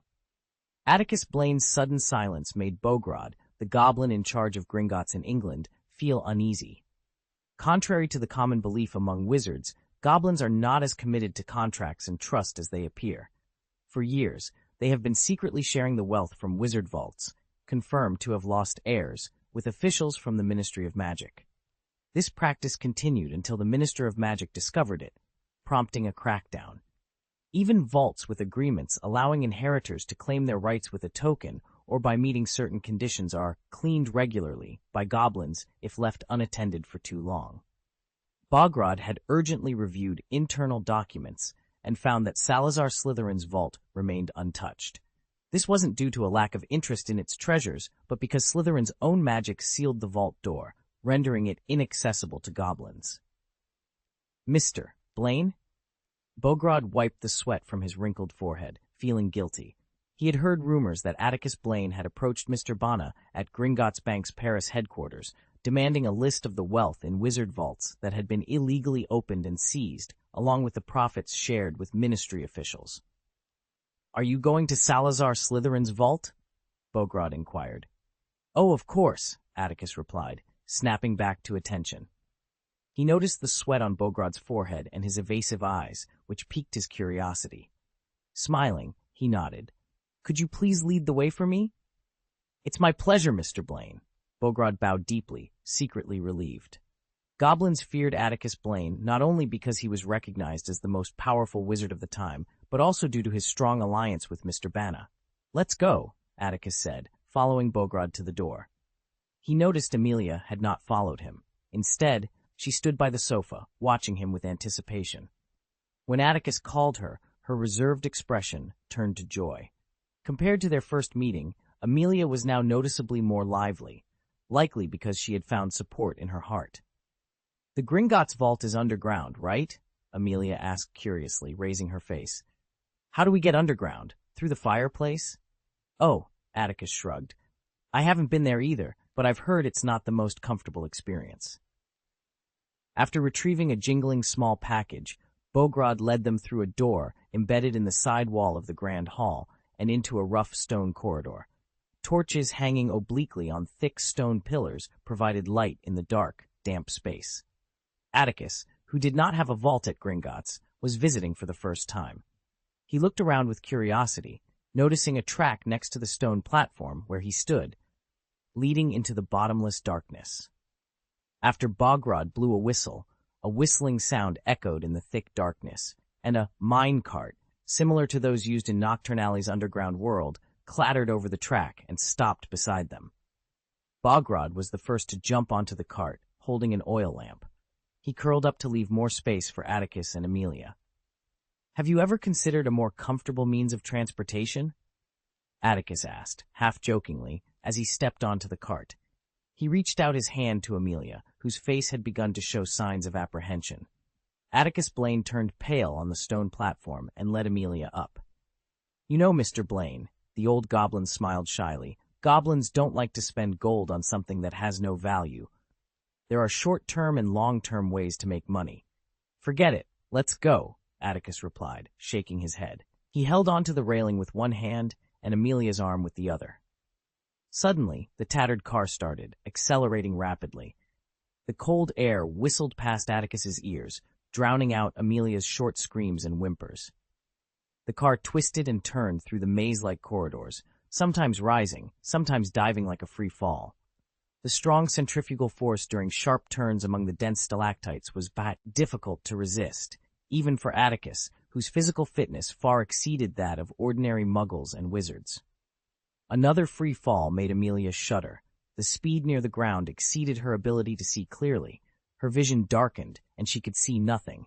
The suffocating feeling made her cling tightly to Atticus's arm. "Oh, this won't do," Atticus said, his voice sounding uncomfortable. Just as the car was about to slide down a steep slope to a flat surface, Atticus's figure suddenly blurred and turned into a shadow in the blink of an eye, leaving Amelia's arms empty. Before she could scream, she realized she had also lost her physical form. The speeding car, carrying the old goblin and two shadowy figures, continued its wild ride. "It feels much better now," Atticus sighed with relief. Although the intense pressure on her body had disappeared, the flashing lights and shadows still made Amelia nervous. She was on edge and dared not make a sound, unsure of how to speak in this state. They were now deep underground in Gringotts. The slightly cold air from when they first entered the tunnel had suddenly become scorching hot. This was not due to the fire dragon Atticus had seen raging behind them after being driven away by Bogrod with the jingle piece, but rather from the geothermal heat surging upwards from deep below. White smoke with a sulfuric smell wafted through the winding, narrow stone passage. By conservative estimates, they were nearly 20 miles underground. "The goblin's madness surprises me," Atticus's solemn voice echoed in Bogrod's mind as he looked at the faint red light in the passage ahead. "You actually dug out the magma?" "This wasn't done by a goblin, Mr. Blaine." Despite the crazy speed, the old goblin Bogrod still had some strength to spare. He replied in a steady voice, "Deep underground in Diagon Alley, there is an underground cavity connected to the center of the earth. We just connected it to the ground. We are almost there, Mr. Blaine." "Oh, no!"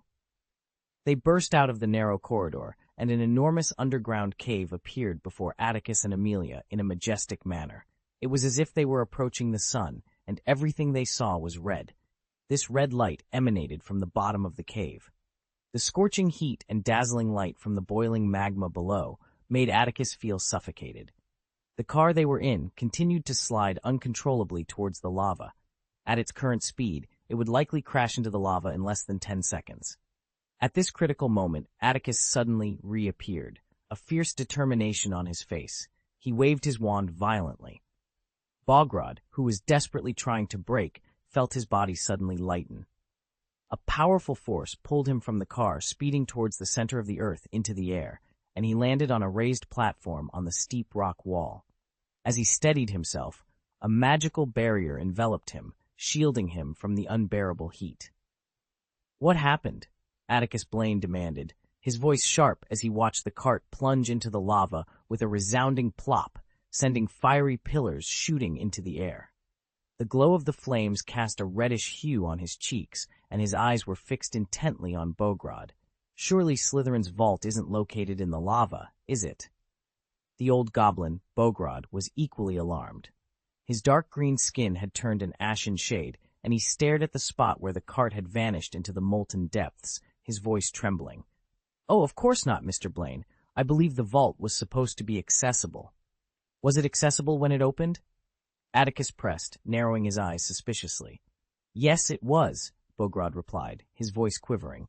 "But you must understand, 1,000 years have passed, and the level of the underground magma has risen significantly. This area isn't frequently visited by the goblins of Gringotts. We neglected it." "So?" Atticus's eyes twitched with irritation. "Is the vault truly submerged in lava now?"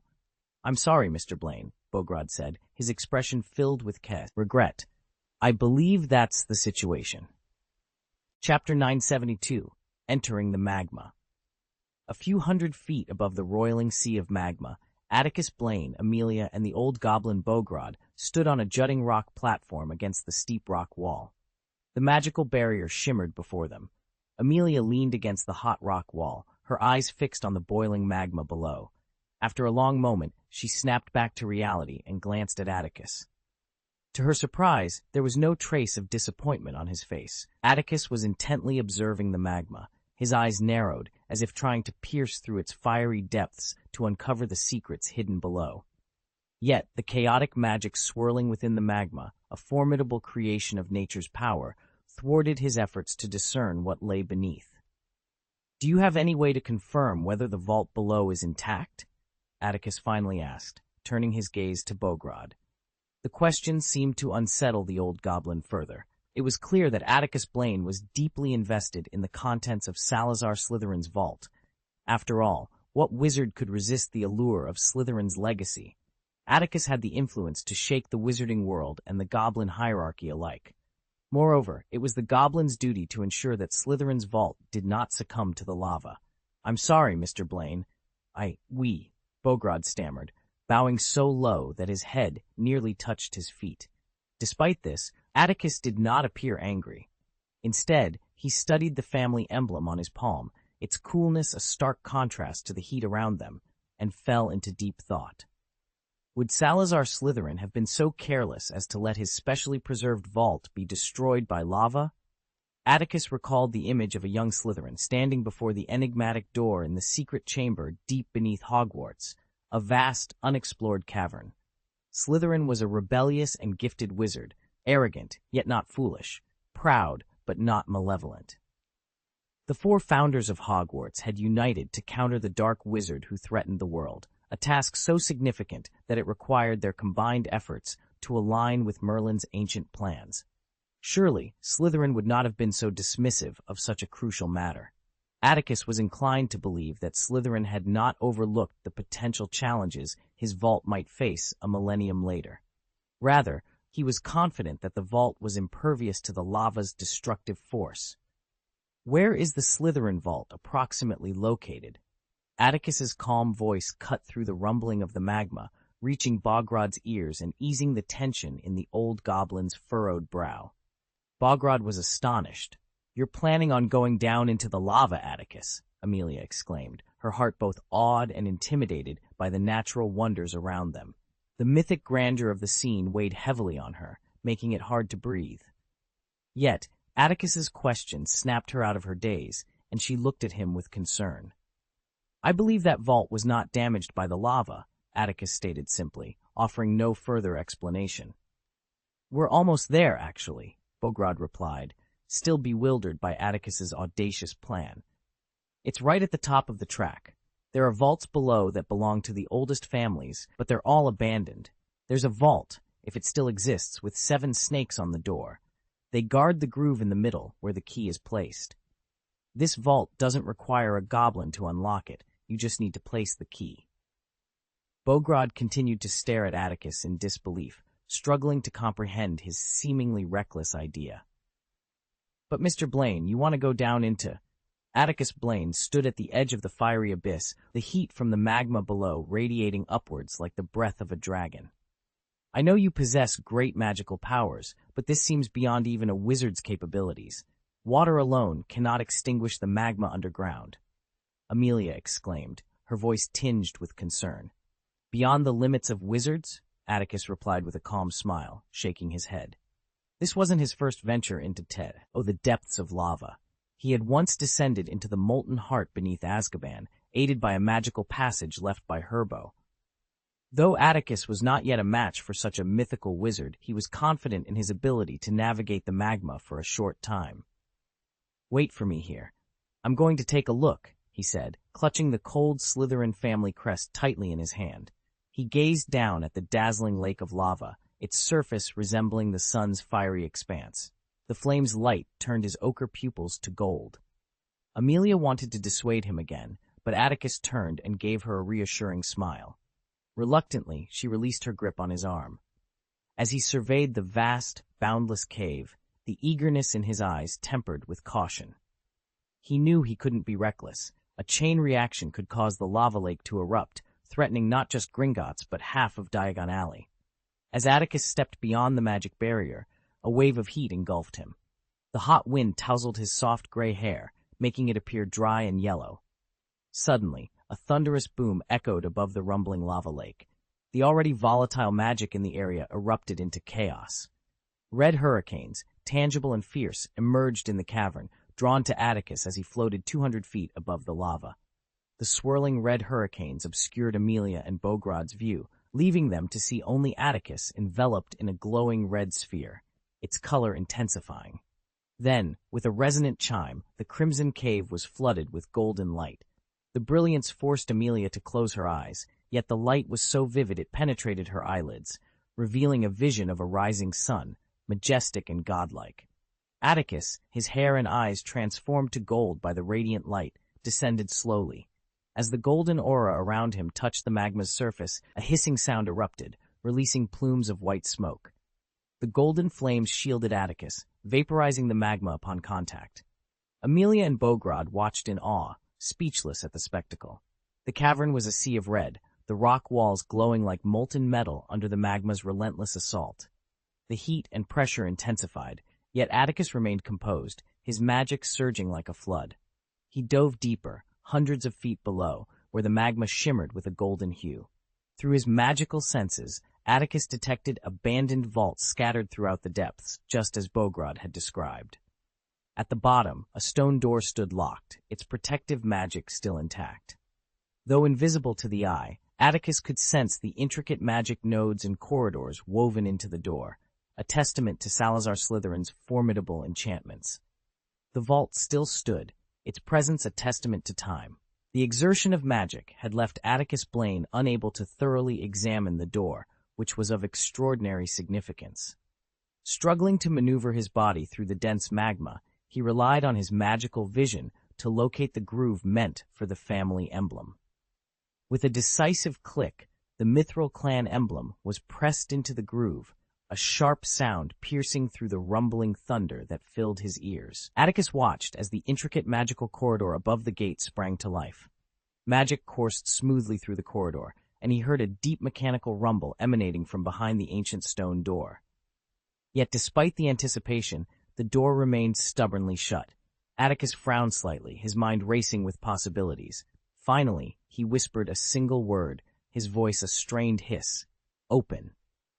In an instant, the 7 giant snakes carved into the door snapped their eyes open, their emerald gaze casting a vivid green light into the space beyond. As the light enveloped the area, the magma receded swiftly, leaving the stone platform cool within moments. Atticus had just managed to land on the platform when, with a resounding crash, the ancient stone door, sealed for a millennium, swung open. End of this chapter. Chapter 973. The Gift Call. As the stone door creaked open, a rush of cool air greeted Atticus Blaine, prompting him to exhale a sigh of relief. He didn't immediately venture into the vault. Instead, he turned to gaze at the lava lake, held at bay by an emerald-green magical barrier that prevented even a hint of heat from escaping. A contented smile played on his lips. The golden magma undulated like waves, brimming with a destructive power capable of obliterating everything in its path. It was no wonder the goblin Bogrod had looked at Atticus as if he were mad when he mentioned stepping into the magma. Even now, as Atticus glanced back at the thick lake of magma, a flicker of apprehension stirred within him, but he quickly quelled it. 14 years ago, a young wizard had entered the Great Hall of Hogwarts, filled with trepidation and anxiety, yet harboring a mature soul within his frail body. Through talent and perseverance, he had gradually attained the legendary strength spoken of in myths passed down through generations. Atticus exhaled deeply once more, calming himself, and directed his gaze back into the vault, into the darkness that even the magma's glow could not penetrate. Salazar Slytherin had evidently employed powerful magic within his vault to ensure a suitable environment. As Atticus stepped through the stone door, a series of echoing bangs resonated from the vault, mingling with the faint sound of the wind. Under Atticus's watchful eyes, the darkness of the vault gracefully lifted its black curtain, revealing its true form. "Tsk!" Atticus murmured in admiration, observing the copper torches placed at intervals along the rock wall. The Goublé fairy fire, just like in the Chamber of Secrets. What a whimsical fellow. The pale golden flames cast a brilliant light, illuminating the vast vault with remarkable clarity. Atticus stepped further inside, feeling the magical energy emanating from the fairy fire wash over him like a sea breeze. After tearing his gaze from the fairy fires, Atticus finally took in the vault's details. The gentle rise and fall of the wind's sound seemed to sing of history's weight and grandeur, like an old man recounting the splendor of an era 1,000 years past, when the remnants of ancient magical civilization still lingered. The vault resembled a cave, its round expanse not quite the opulent setting Atticus had anticipated from Slytherin. Yet it was far from simple. The massive, unblemished rock walls were adorned with exquisite, pure emeralds. Each emerald matched the size of the gem set in the pendant Atticus held. They were scattered haphazardly throughout the cave, flickering under the Goublé fairy fire's glow. Undoubtedly, this was a considerable fortune. Yet as Atticus surveyed the emeralds, he felt a twinge of disappointment rather than joy. Though valuable, these gems paled in comparison to the worth of the Goublé fairy fire within the cave. So, Atticus withdrew his gaze from the emeralds embedded in the rock wall and focused on the vault's sole real thing. "Is this what you left for me?" In the cave's center stood a stone platform, seamlessly connected to the ground. Atop the basin-sized platform rested black wooden boxes, sealed for millennia. The sound of Atticus's measured footsteps echoed in the empty stone cave. As he approached the stone platform, his eyes fell upon the black boxes, curiosity and anticipation mingling within him. Atticus Blaine's sharp eyes scrutinized the wooden box before him, attempting to pierce its barrier and uncover the secrets it held. Yet the box was not as simple as it appeared. It effectively blocked Atticus's magical vision, leaving him with no insight into its contents. Interestingly, the box wasn't sealed with any formidable magic. It was merely closed. Opening the lid would easily reveal whatever lay inside. "This isn't like you, Professor Slytherin. I expected more challenging tests," Atticus remarked calmly, though the furrow between his brows remained, and he refrained from opening the box immediately. What old Salazar Slytherin have left for him? Upon reflection, certain possibilities seemed plausible. He recalled the peculiar stone door he had seen in the memories of Gryffindor and Ravenclaw, which they had retrieved from beneath Azkaban Island, from the lair of the infamous Herpo. According to Helga Hufflepuff's memory, that stone door was a gateway to the starry sky. And the starry sky. "The starry sky holds your way home." These words were etched into Atticus's mind, never forgotten. Atticus had long realized that his memory had been tampered with, and some vital memories were sealed away. This powerful seal remained unbreakable, even for him. He sensed that only by reaching the starry sky could he release the seal imprisoning his memories. To achieve this, he needed not only the mysterious stone door, but also the coordinates, the legendary Deathly Hallows. The Elder Wand was likely in Dumbledore's possession. Although this was merely a conjecture, Atticus felt it was close to the truth. The Resurrection Stone, if not for Dumbledore's mention of it falling into Voldemort's hands, Atticus might have believed it was inside the box left by Slytherin. After all, the Big Four would have known of its necessity, and the stone had been entrusted to Slytherin thousands of years ago. The invisibility cloak, however, remained unaccounted for. Could the box contain the invisibility cloak, one of the 3 Hallows that Slytherin had secured for him? Atticus narrowed his eyes, then dismissed the notion. The tale of the 3 Hallows gained popularity through Beedle the Bard's wizarding fairy tale, long after the era of the Big Four. If the invisibility cloak had been in their possession and hidden by Slytherin, Beedle's story would not exist. A sudden rumble jolted Atticus from his thoughts, drawing his attention to the green barrier of the stone door of the vault. The barrier, which had kept the magma at bay, now trembled under its relentless assault. Previously, it had perfectly isolated sound, but now the roar of magma echoed within the vault. Observing the weakening magical barrier, Atticus noticed the magic flowing through the invisible corridor on the stone gate had become sluggish. This was unexpected. Salazar Slytherin's magic had safeguarded the vault for millennia, so why falter now, just as the door opened? A faint suspicion of conspiracy crept into Atticus's mind. A sense of urgency surged within him. Without further delay, he flicked his wand, and the black wooden box before him opened. Salazar Slytherin's gift was finally revealed, a bottle of potion and a stack of manuscripts.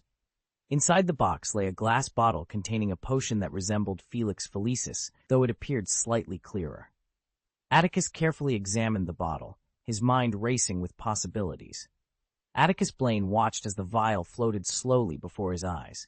He examined it closely, noticing that many transparent mayflies were suspended in the golden liquid. These tiny creatures, uncertain if they were truly alive, swam joyfully within the shimmering substance, radiating an unusual vitality. Despite his extensive knowledge of potions, Atticus could not identify the concoction left behind by Slytherin. Perhaps it was a creation of Slytherin himself. Given that Slytherin's expertise in potion-making far surpassed that of the other 3 founders, this potion was undoubtedly of great value. After studying it for a while, Atticus carefully cradled the potion in his palm and reached for the manuscript at the bottom of the box. As he deciphered the runes on the first page, his eyes widened in astonishment, and his body trembled with excitement. "Soul-nourishing potion?" he whispered in disbelief. End of this chapter. Chapter 974. Opportunity? Soul-nourishing potion. Could this potion significantly enhance a wizard's spiritual power and help him overcome the final hurdle on the path to becoming a legend? Atticus Blaine was still reeling from the excitement and surprise of his speculation when a sudden sharp sound reached his ears, causing his expression to change slightly. He quickly turned around to see the green barrier that had been holding back the magma dissolve into a stream of light and sink into the nearby magma lake. What on earth was Salazar Slytherin planning? These unexpected changes left Atticus confused, unable to fathom Slytherin's intentions. However, he had little time to ponder. With the barrier gone, the magma began to flood into the vault. The sun reappeared beside Atticus, signaling it was time to leave. As he took a step forward, the ground beneath him trembled violently, and the terrifying roar of the encroaching magma made his face pale. After Atticus departed, only Amelia and Bogrod remained on the knife-like steep rock wall. There was no desire for conversation between the human and the goblin. Both gazed silently at the lava lake below, which exuded a majestic yet cruel aura. The surface of the lake surged and boiled, and Amelia's face was etched with worry. Although she had witnessed Atticus's extraordinary abilities and trusted that he wouldn't act recklessly, she couldn't shake her concern. She believed he had enough confidence to venture into the magma, yet her worry persisted. Bogrod shared Amelia's concern for Atticus, albeit for different reasons. The cart they had been riding had plunged into the lava, leaving them stranded on a precarious stone platform with no escape in sight. If anything happened to Atticus Blaine, who would rescue them from the lava? Time dragged on. each minute feeling like an eternity, as the violent sounds of magma crashing against the rock wall tormented Amelia's heart. She clenched her fists, battling her fear and the urge to succumb to despair. How long? Amelia's sense of time had become distorted. She couldn't be sure how long they had been waiting. To her, it felt like hours had passed. 5 minutes, Bogrod replied, wiping sweat from his forehead. Atticus Blaine's magical barrier effectively shielded them from the heat, but the fear of death made Bogrod anxious. 5 minutes? Amelia gasped, her dry, pale lips moving as she spoke in a dazed voice. We'd better pray that Mr. Blaine returns safely, or we're doomed. The defensive magic under Gringotts prevents goblins and wizards from apparating, and the cart can't reach us here. We can only rely on him. The old goblin's words were true, but they made Amelia uneasy. Bogrod's concern for Atticus seemed solely based on the fact that only Atticus could get them out of this predicament. Yet, it wasn't Atticus's fault. It was Gringotts' negligence in safeguarding its customers' vaults that forced Atticus to take such risks. What is that? Amelia was about to voice her thoughts when Bogrod, who hadn't taken his eyes off the lava, suddenly shouted, I saw a green flash across the lava lake. A green light? Amelia was puzzled and was about to inquire further when suddenly, boom, it was as if a nuclear bomb had detonated in the underground cavity.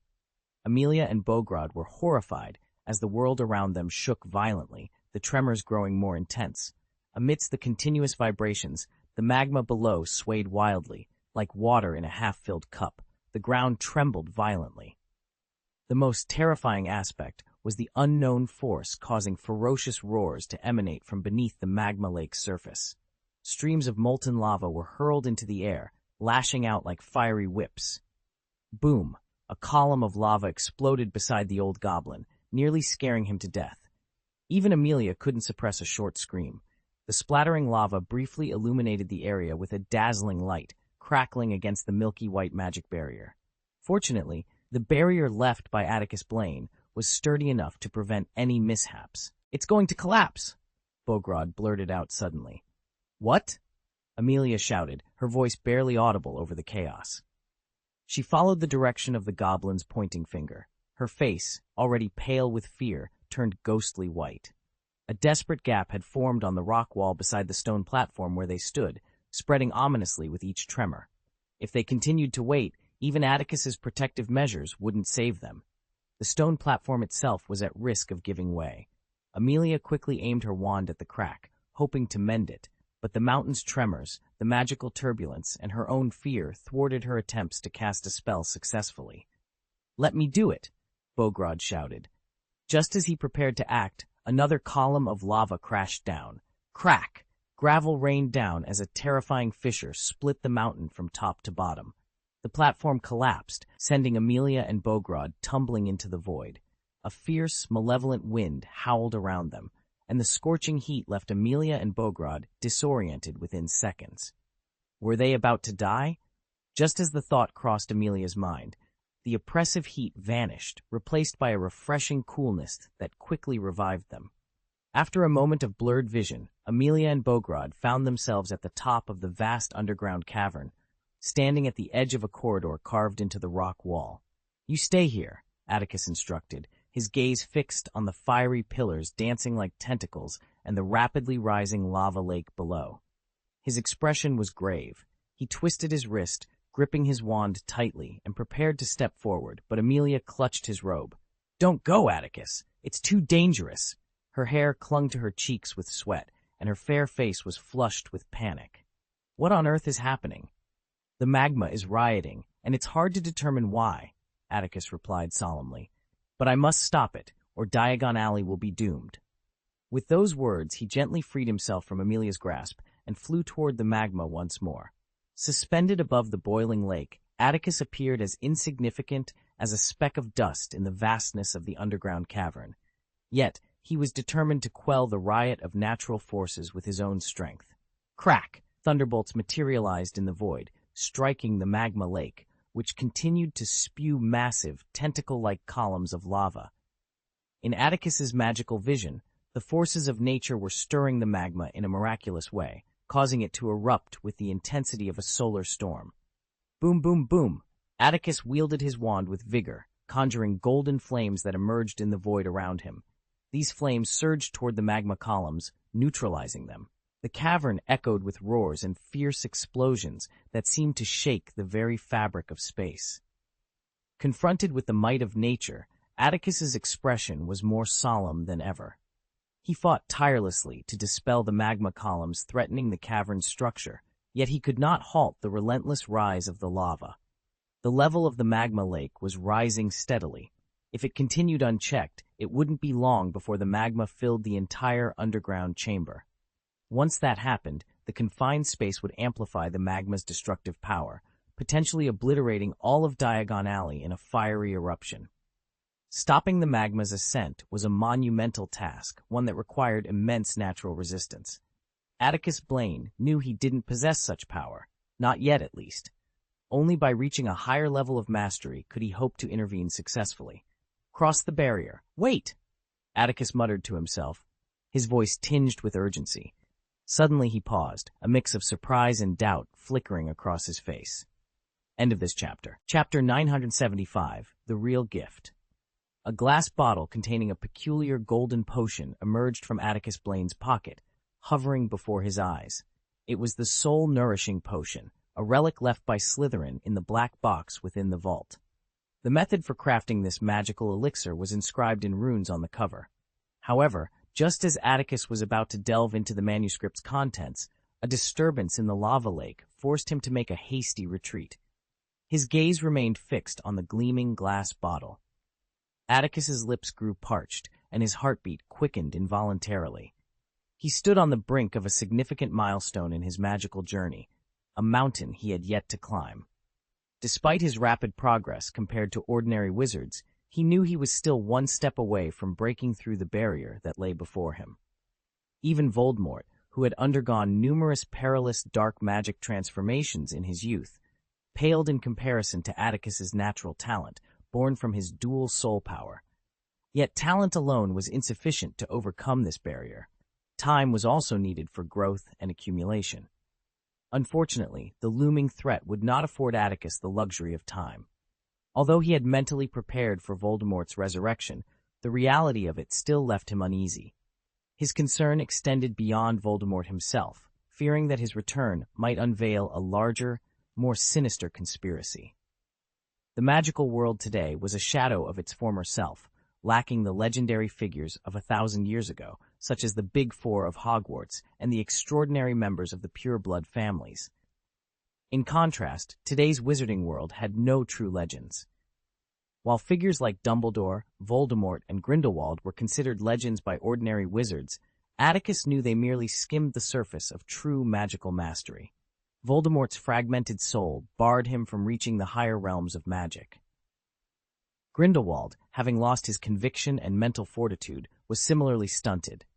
Even if Grindelwald were to regain his magic and resolve, he, like Dumbledore, was too old, his soul too weary to reach the pinnacle. In this current magical landscape, Atticus was the sole individual with the potential to breach that barrier. This meant that in the face of an extraordinary crisis, he would have to rise to the occasion. Perhaps the four founders foresaw the magical world's predicament a millennium later and anticipated the burden on Atticus. At this critical juncture, they extended their aid to him. Gulping, Atticus ceased his resistance against the lava columns, allowing them to batter the underground cavity's structure. He concentrated entirely on the glass bottle in his hand. Could the soul-nourishing potion truly enhance and nourish the soul's mysterious power? According to Atticus's understanding, such a concept was absent from current magical theory. Its miraculous nature surpassed even the elixir of life derived from the Philosopher's Stone, which merely fortified the body through magic without transcending existing magical principles.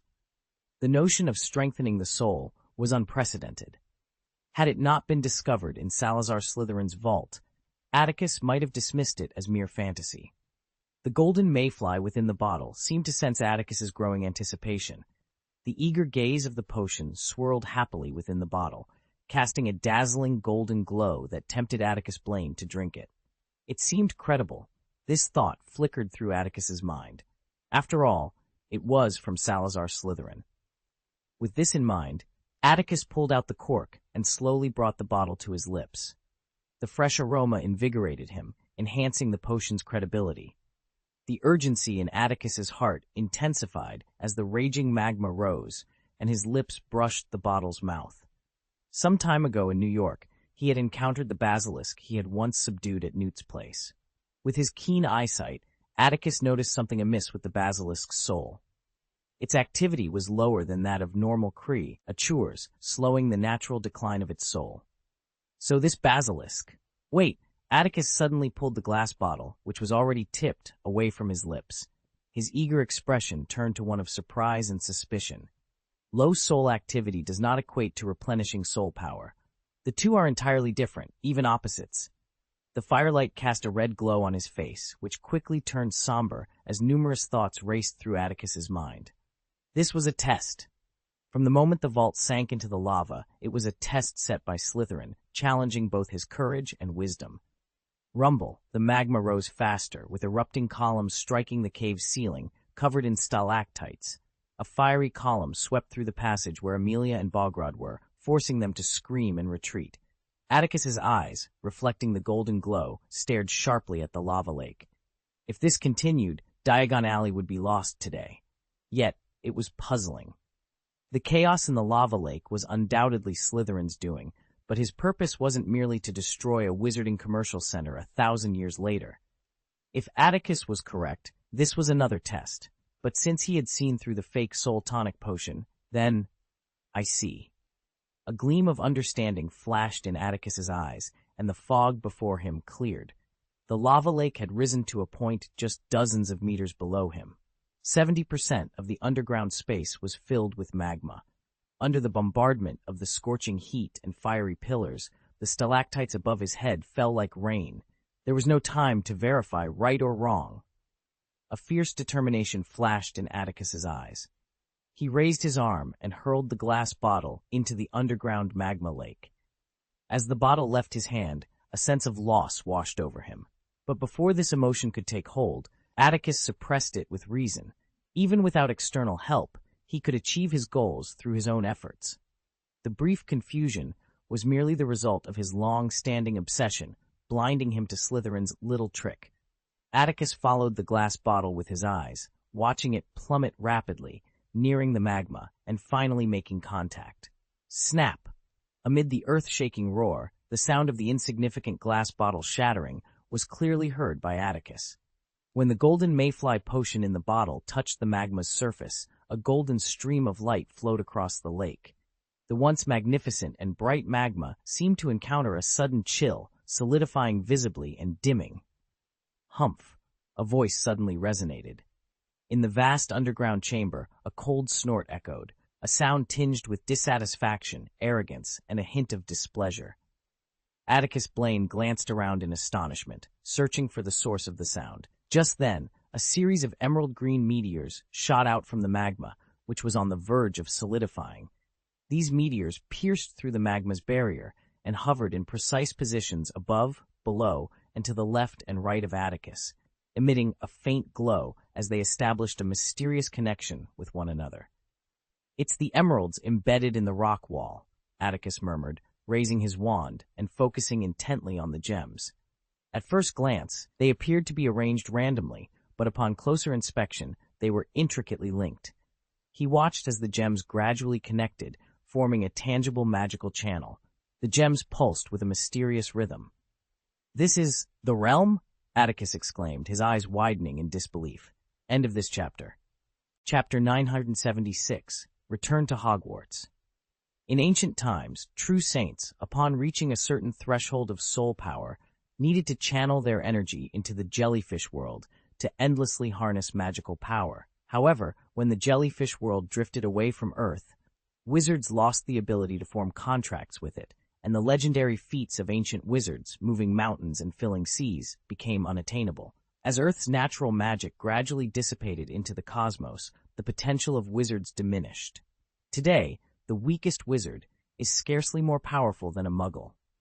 Thousands of years ago, the jellyfish world was separated from Earth by a sea of stars. In response, the four giants devised a new method. By amassing vast amounts of magical power, shielding themselves from soul and body erosion and embedding the essence of magic into their spiritual realms as practical magic runes. They created what is known as a field. This allowed them to wield power akin to the holy body. Atticus Blaine learned this from the memories of the four giants. For some time, he has been researching the precise method of forming a field and has even attempted it himself. Over a month ago, while confronting the vampire ancestor, Atticus found that his usual fiery fire spell was ineffective. In a moment of desperation, he unleashed a surge of soul power to construct his own domain. The effort was taxing, forcing his soul to retreat to his body after a brief manifestation. Although his fierce fire field unleashed a satisfying burst of power, dissolving the lingering souls, it collapsed due to instability. The surface of the lava lake beneath him, once vibrant, began to cool rapidly.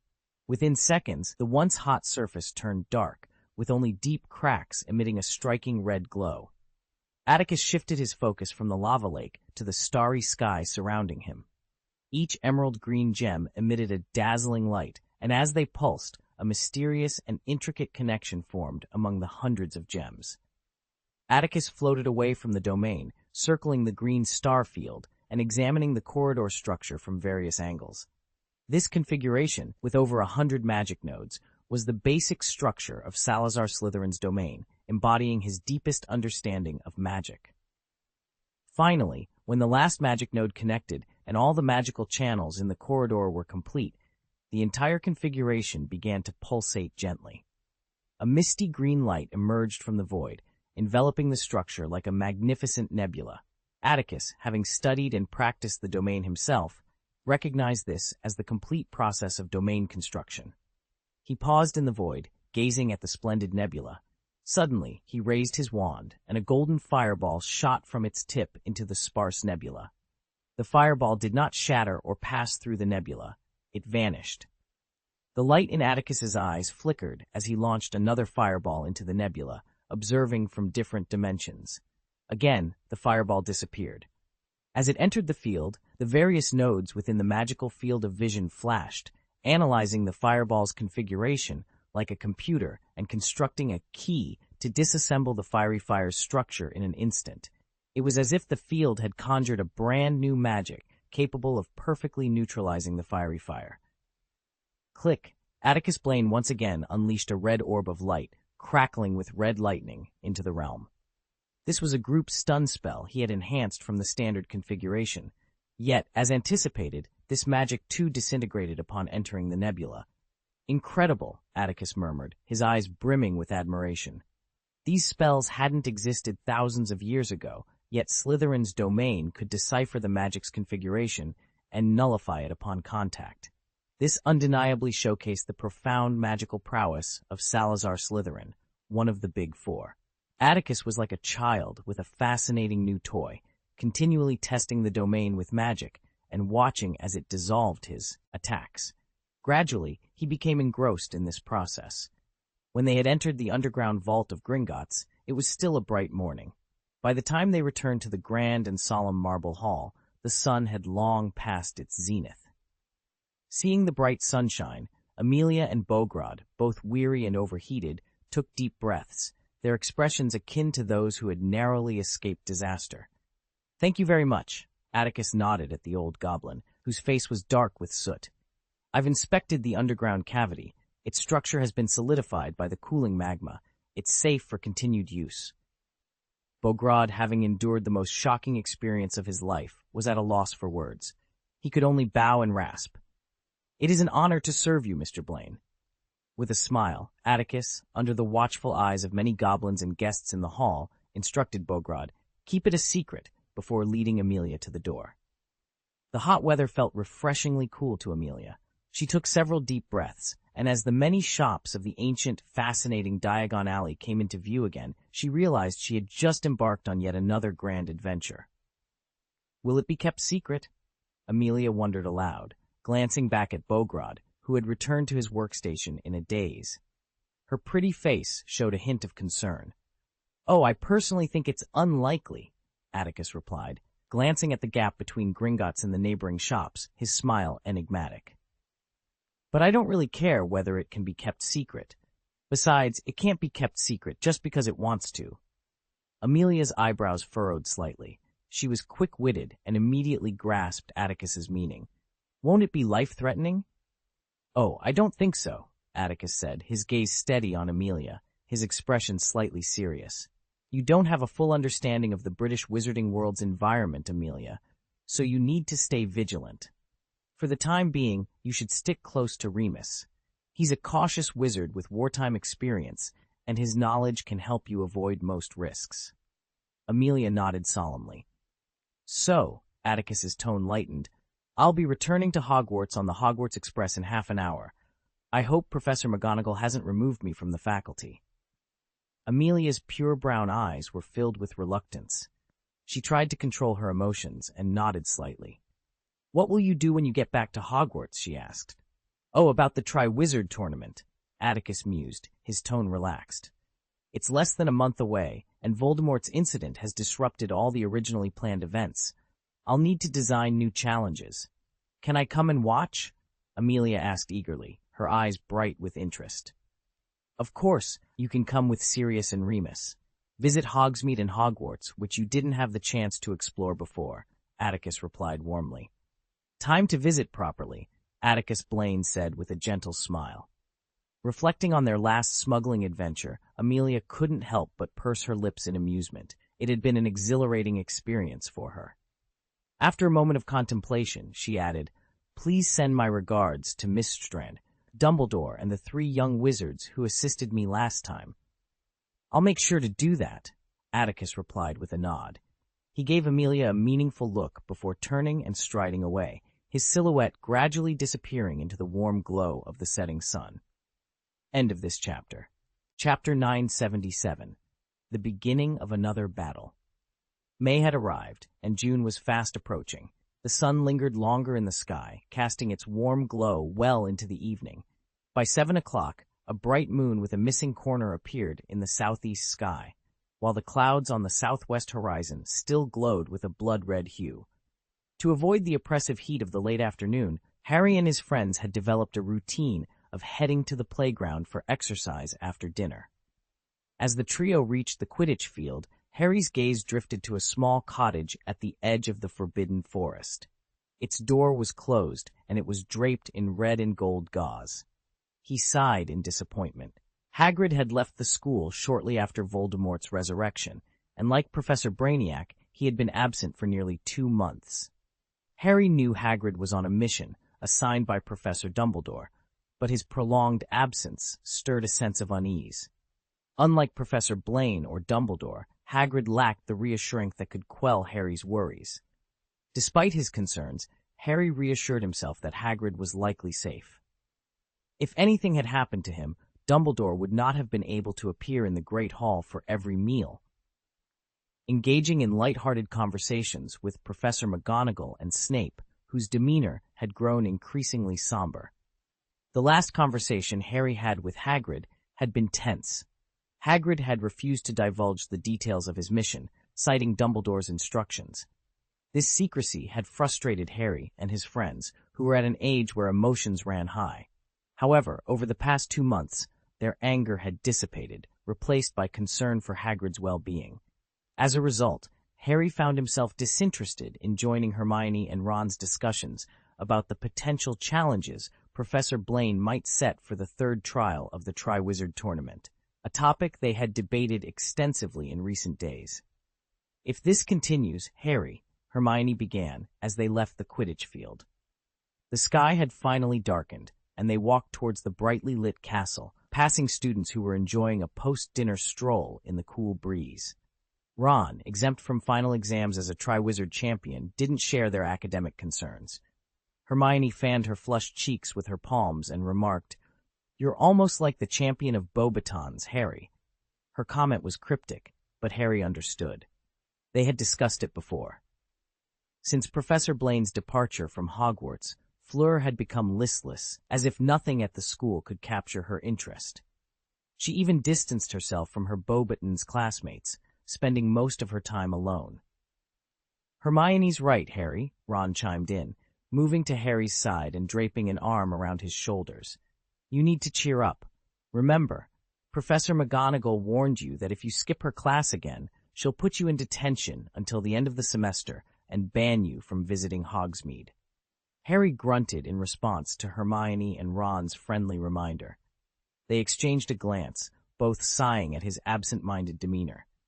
In the Great Hall, at the Gryffindor table, Fred and George had apparently shared a joke that sent Neville into fits of laughter. His hearty chuckles drew the attention of many young wizards and faculty members. Even Professor Dumbledore, who seemed unusually calm that evening, couldn't help but smile. Yet, Harry remained uninterested, merely glancing at the commotion before heading upstairs. Ahem. Ron, who had stumbled at the bottom of the stairs, coughed awkwardly as if he wanted to say something, but hesitated. "If you're going to go on a date with Lavender, just go ahead, Ron. There's no need to rack your brain over it," Harry said, trying to lighten the mood. "Use your brains to come up with excuses," Harry said listlessly, turning his head. In a quick glance, he had noticed Lavender at the dining table, casting an earnest look at Ron. "What? I didn't," Ron stammered, clearly taken aback by Harry's sharp criticism. Coupled with Hermione's half-smile, his cheeks turned redder than the setting sun. "I'm not going to make excuses," Ron mumbled. "I just, maybe I could use your invisibility cloak, Harry." "Oh, sorry, I forgot," Harry replied with a shrug. He pulled the invisibility cloak from his bag and tossed it to Ron over the stairs, then turned and headed straight upstairs. "I'm going to the library, Harry," Hermione called out as they reached the second-floor landing. Harry merely shrugged and continued his ascent without a word. Watching his slightly dejected figure, Hermione hesitated, blinking her beautiful brown eyes. She considered telling Harry that the New York Ghost had reported Professor Blaine's return to England from New York, but ultimately she remained silent. Harry's biggest issue was his tendency to prioritize anything related to Voldemort above all else. Yet, both Professor Dumbledore and Professor Blaine, especially Professor Blaine, had been trying to impress upon them the importance of arming themselves with knowledge and focusing on their current lives. Every summer, the sound of the evening breeze blowing through the Forbidden Forest was like the soothing ebb and flow of the tide on a moonlit night. Breathing in the familiar scent of the air and gazing at the castle he had been away from for nearly 2 months, a hint of joy unconsciously appeared at the corners of Atticus Blaine's mouth. He had to admit that he was becoming more accustomed to life at Hogwarts. A sudden, suppressed cry of pain carried on the evening breeze drew Atticus's attention to the marble stairs outside the hallway. He watched as 2 young students, panicked and supporting each other, quietly slipped into the hall under the invisibility cloak. Atticus chuckled softly. Instead of heading straight back to his office, he turned his gaze toward the lit cottage at the edge of the Forbidden Forest. After a moment's hesitation, he began walking toward it. Hagrid opened the window, allowing the cool evening breeze to sweep away the room's oppressive atmosphere. He turned to see Fang eyeing the dragon meat he was using to treat his wounds. "Oh, here you go," Hagrid said impatiently, tossing the dragon meat next to the stove. Fang darted over like black lightning. Dom approached the table cautiously with a kettle, and under Dumbledore's smiling gaze, he nervously filled the 2 cups on the table with tea.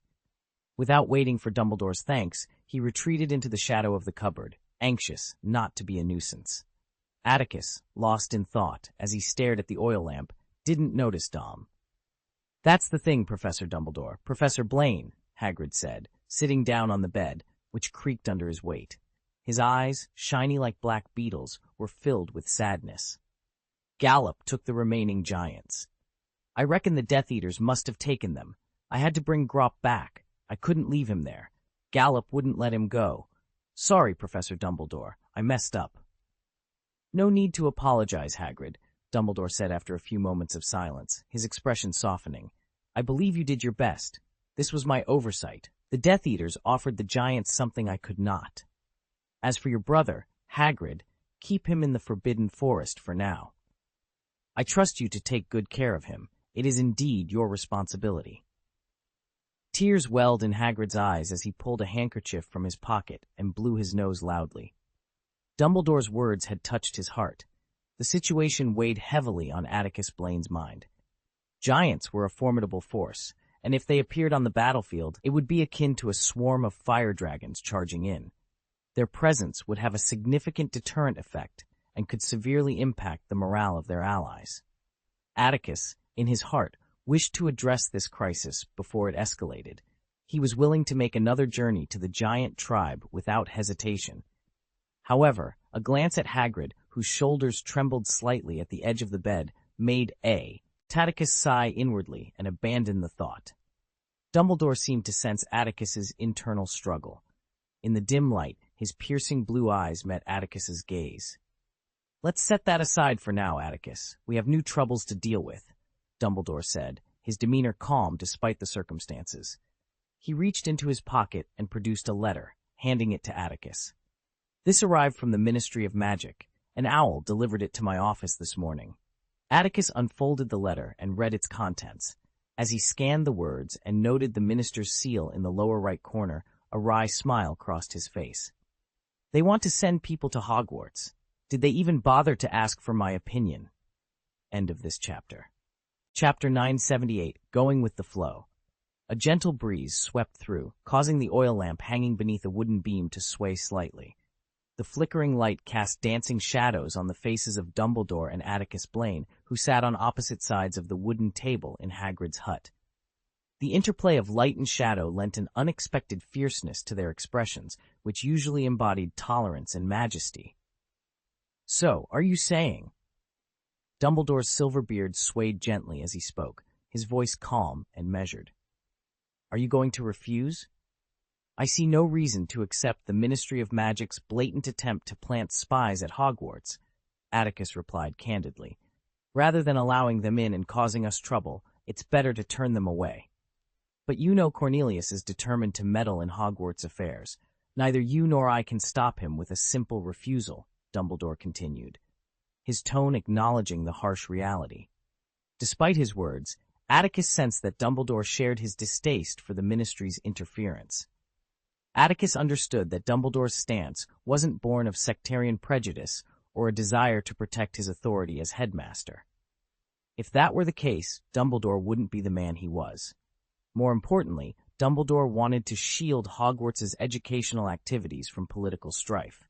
It was clear to anyone that Fudge's recommendation of Umbridge as the Defense Against the Dark Arts professor was not driven by a genuine desire to teach.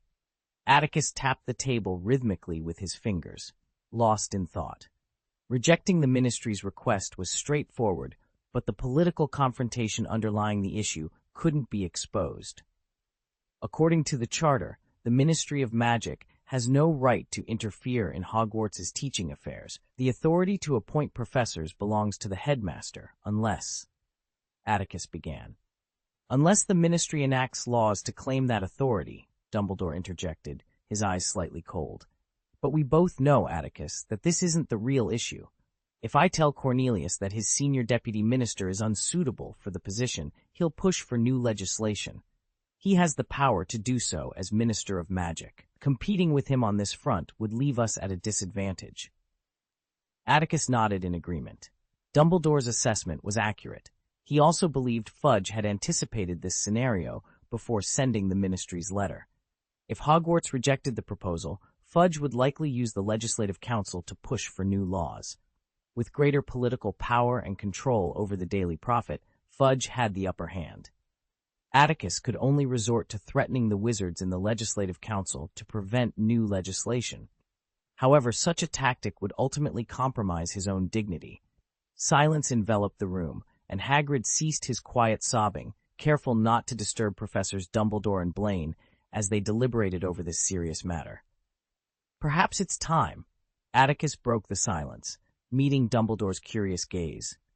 A faint light flickered in his lavender eyes. "You mean?" Dumbledore prompted. "Remember our conversation before the start of last term, Headmaster Dumbledore, about maintaining Hogwarts' autonomy?" Atticus smiled enigmatically. "Since our trip to New York, the biggest obstacle to achieving that goal has been removed. I think we might seize this opportunity." Atticus shifted the focus from the immediate issue of the ministry's interference in Hogwarts' personnel appointments to the broader question of ensuring the school's autonomy. Even with his sharp mind, Dumbledore was momentarily stunned. Once he regained his composure, he still couldn't decipher the meaningful smile on Atticus Blaine's lips across the table. However, he understood that Atticus might escalate the situation. "What are you planning to do, Atticus?" Dumbledore asked cautiously. "I must remind you that the enemy we and the Ministry of Magic need to face together is Tom. Under the current circumstances, it is unwise to intensify internal conflicts." "Oh, I'm afraid Voldemort will be on our side this time," Atticus replied with a smile that made Dumbledore frown and become alert. "What do you intend to do, Atticus?" Dumbledore pressed. Atticus did not answer directly. Instead, he picked up the letter and examined it again.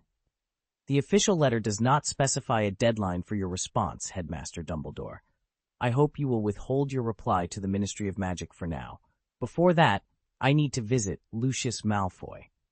Lucius Malfoy had pledged his loyalty to Atticus, and his letter of allegiance was still in Atticus's possession. "And then?"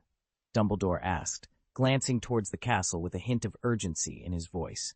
"Then you can inform the Ministry of Magic. Tell Cornelius Fudge that the Ministry has no authority to interfere with the personnel appointments that are the sole prerogative of the headmaster. You must also tell Fudge that only the Board of Directors has the right to issue orders to the headmaster of Hogwarts School of Witchcraft and Wizardry."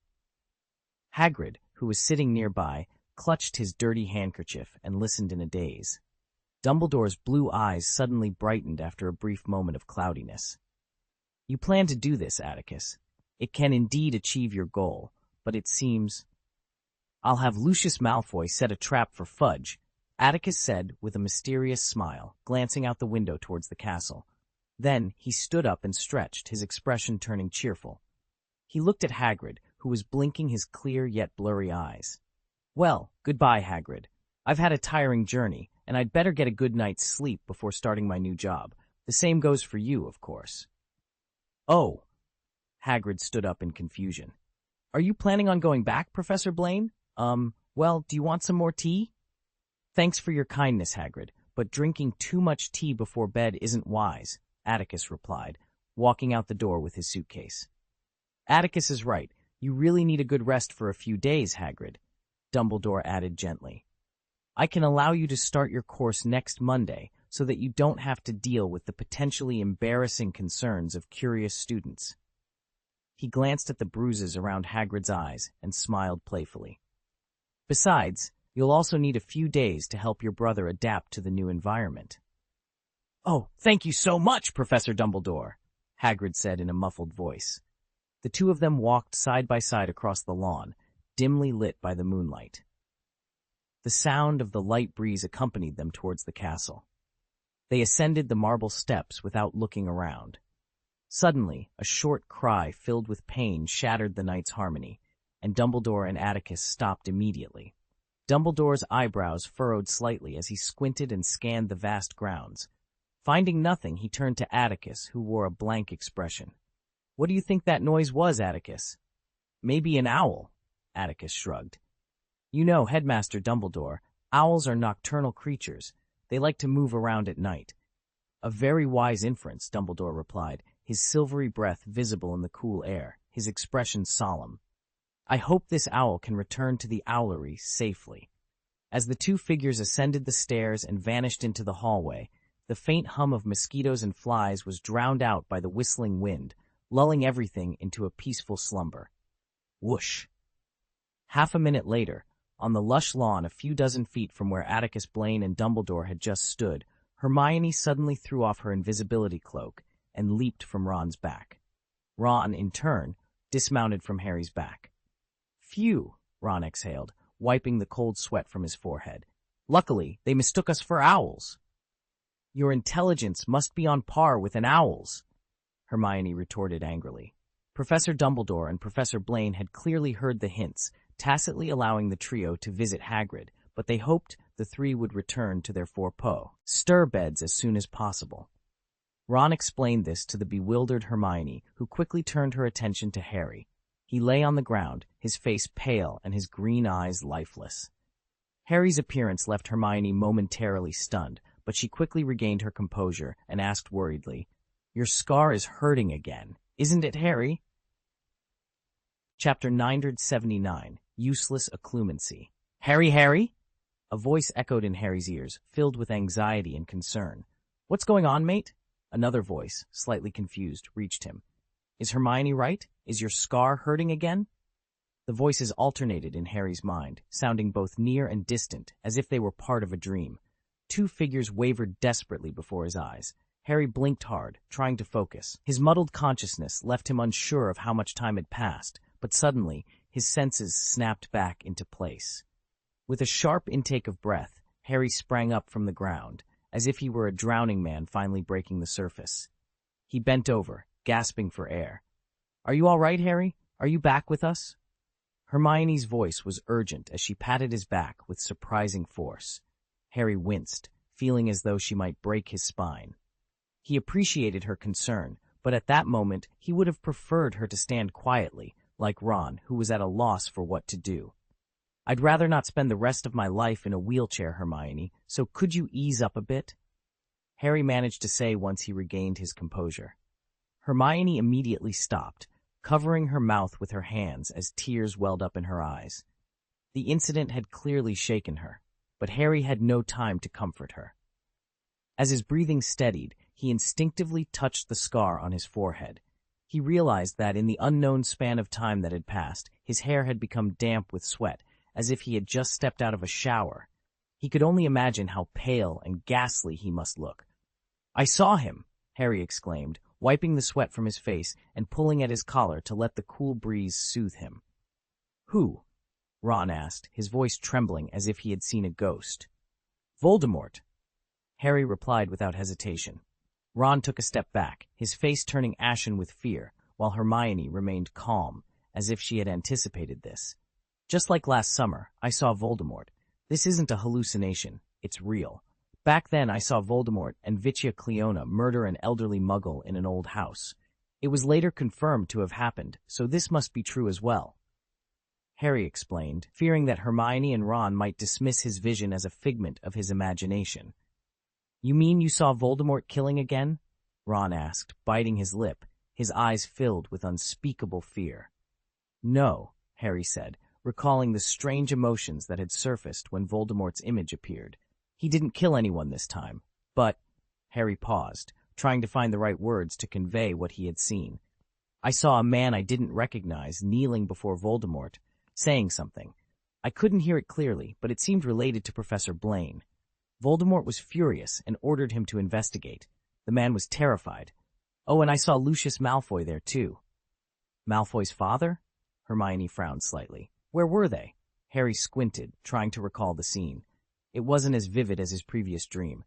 In a house, it looked very grand. That's Malfoy Manor, Ron said. My father told us the Malfoy's house is a very luxurious manor. It's about Professor Blaine, Hermione said, pursing her lips. Professor Atticus Blaine had passed by them just a few minutes ago. Like Hagrid, he seemed to have recently returned to Hogwarts. Hermione, do you think Professor Blaine did something that would scare Voldemort? Has the Daily Prophet reported anything about it recently? Harry asked, recalling a scene he had just witnessed and looking at Hermione with anticipation. Even if there was something, the Daily Prophet wouldn't mention it, Hermione replied, her expression thoughtful yet puzzled. He hasn't been back in London for more than a day. What could he have done? Maybe Hagrid knows, Ron suggested suddenly. He and Professor Dumbledore just came back from Hagrid's hut. If Professor Blaine did something remarkable, Hagrid might have heard about it. This seemed like a reasonable assumption, and since they replanning to visit Hagrid anyway, Harry was eager to get to the bottom of the matter. He dashed off towards Hagrid's hut, with Ron following closely behind.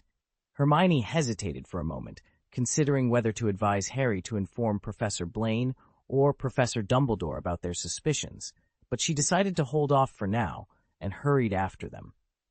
As the three young wizards disappeared into the distance, two tall, slender figures gradually materialized from thin air.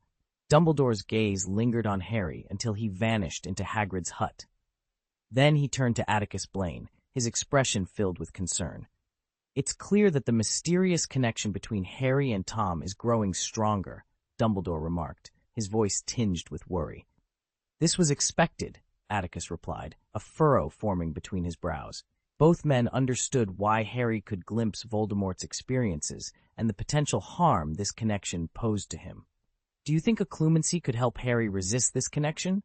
Dumbledore asked, his usually composed voice now slightly hoarse with concern. Atticus raised his gaze.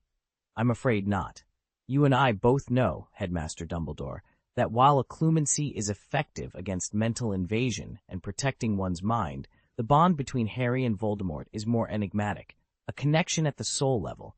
No one can truly explain why the fragment of Voldemort's soul entwined with Harry's allows him to see what the main soul is experiencing.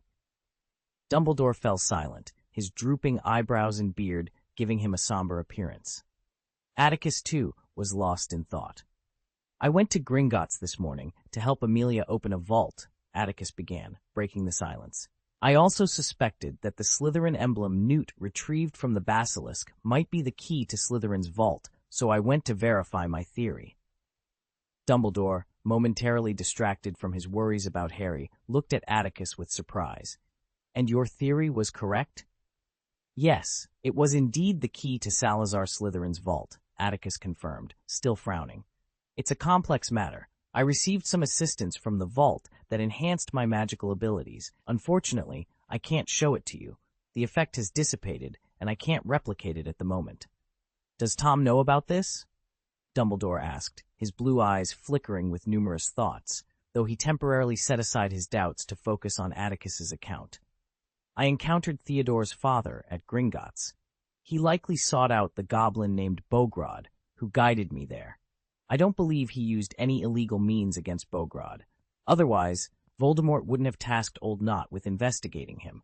Bogrod was unaware of the nature of the help I received from Slytherin's vault, Atticus speculated. I suspect Bogrod may have been coerced or bribed by Old Knot, revealing only limited information. For instance, I ventured underground and unlocked an ancient vault, Atticus Blaine remarked, narrowing his eyes slightly. His purple pupils gleamed with intrigue. But Harry mentioned that Voldemort appeared nervous and frightened. That's quite fascinating, isn't it, Headmaster Dumbledore? After a brief pause, the wrinkles on Dumbledore's face softened, and a glimmer of delight sparkled in his azure eyes. You're absolutely right. Tom is indeed nervous and scared. This is certainly something worth pondering. It seems we must delve deeper into this matter. End of this chapter. Chapter 980. Malfoy is punished. A man materialized out of thin air in a narrow alley. Upon landing, he immediately scanned his surroundings with a vigilant gaze, ensuring that no one was watching. The wand that had been protruding from beneath his black cloak was swiftly retracted, and he exhaled a sigh of relief. On the left side of the alley, wild thorn bushes grew unchecked, while on the right, tall, neatly trimmed hedges stood in stark contrast. The man moved forward, his long cloak swirling around his ankles. Overhead, low-hanging branches intermittently blocked the moonlight, casting his anxious face in alternating light and shadow. He quickly exited the alley and turned right, stepping onto a wide driveway. The tall hedge followed the curve of the path, extending into the distance. Two magnificent wrought-iron gates barred his way, but he did not pause. Instead, he extended his right hand from beneath his cloak and passed effortlessly through the smoke-like gates. At the end of the straight driveway, a seemingly ordinary mansion loomed in the darkness, Malfoy Manor. This was not Atticus Blaine's first visit to his old friend Lucius's home. He had previously admired the stately and luxurious mansion, with its elegant decorations befitting the glory of the ancient pure-blood Malfoy family, a testament to their wealth. But now, the once respectable manor was shrouded in a heavy gloom, an ominous atmosphere that even the bright moonlight could not penetrate. "Call!" Atticus muttered to himself as he entered the hallway, under the watchful eyes of pale portraits lining the walls. He took a deep breath, as if to bolster his courage. Then he stepped onto the luxurious carpet that nearly touched the ground and approached a heavy wooden door. "I will. Phew, get appreciated," he whispered, hesitating for a moment before turning the bronze handle and pushing the door open. Inside the living room, a long, ornate table dominated the space, while ordinary furniture was carelessly pushed against the walls. A small flame flickered in the ornate marble fireplace, providing minimal illumination, as if the room's occupants had no need for light. "You're here, Blaine." The room contained only two people, the original owner of the house and its new master. Voldemort, seated at the head of the long table, spoke in a high-pitched voice, his left hand resting elegantly on the armrest, wand in hand. Lucius Malfoy lay prostrate on the ground, his long, light golden hair obscuring his eyes, which were filled with unspeakable fear and panic. His pale cheeks, devoid of color, twitched as if he had just endured unimaginable pain. Lucius's pitiful state sent a shiver through Atticus Blaine. He stared blankly, forgetting everything he had prepared to report. His legs gave way, and he knelt down involuntarily. "Oh, don't worry, Blaine." Voldemort seemed to find the scene amusing. He smiled lazily, turning his gaze to Lucius, who lay gasping on the floor. His scarlet, snake-like pupils were colder than ice. "Lucius betrayed my trust. He lost the treasure entrusted to him by the great Dark Lord and delivered it to Dumbledore and Blaine in an extremely foolish manner. He was punished for it." A chill spread across Voldemort's face as he rhythmically swung his wand. "But the Dark Lord is magnanimous, Lucius. I can forgive you once. Of course, this is also because you have secured the support of the giants for our great cause. Lucius, I hope this foolish mistake will not happen again. You will not betray my trust again, right?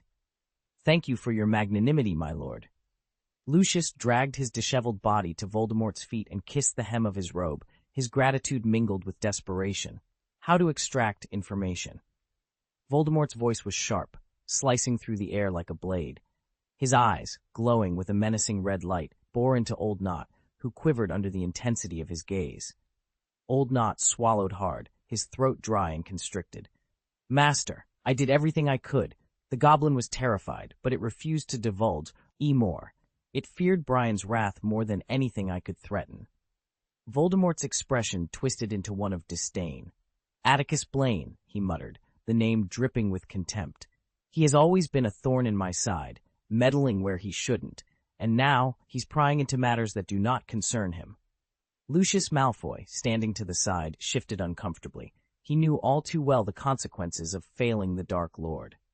"My lord," he ventured cautiously, "perhaps we should consider the possibility that Blaine is seeking something specific, something that could pose a threat to us." Voldemort turned his gaze to Lucius, his expression unreadable. "Indeed, Lucius. But what could he possibly hope to find in an ancient family vault that would concern us? Unless—" His voice trailed off, and a sinister smile crept across his lips. "Unless he seeks to understand the true nature of my power." The room fell silent, the weight of Voldemort's words hanging heavily in the air. Old Knot dared not move, his heart pounding in his chest. He had delivered his message, but the implications were far-reaching and dangerous. "Continue to watch Blaine," Voldemort commanded, his voice low and dangerous. "I want to know his every move, every step he takes. And if he dares to interfere with my plans, he will learn the true meaning of fear." Old Knot nodded vigorously, eager to please. "Yes, my lord, I will not fail you." Voldemort dismissed him with a wave of his hand, turning his attention back to Lucius. "And you, Lucius, ensure that our operations remain undisturbed. We cannot afford any more mistakes." Lucius bowed deeply, his voice steady despite the tension in the room. "As you command, my lord." With a final glance at the trembling Old Knot, Voldemort turned away, his mind already plotting his next move. The return of Atticus Blaine was an unwelcome complication, but one he was determined to crush with ruthless efficiency. Atticus Blaine stood in the dimly lit chamber, the flickering candlelight casting long shadows across the stone walls. His eyes, sharp and discerning, met those of the Dark Lord, who sat upon a throne of obsidian, exuding an aura of malevolent power. "Do you not see," Atticus began, his voice steady and unwavering, "that serving the Dark Lord holds no true value? We are but pawns in a game where the rules are ever-changing, and loyalty is rewarded with nothing but despair."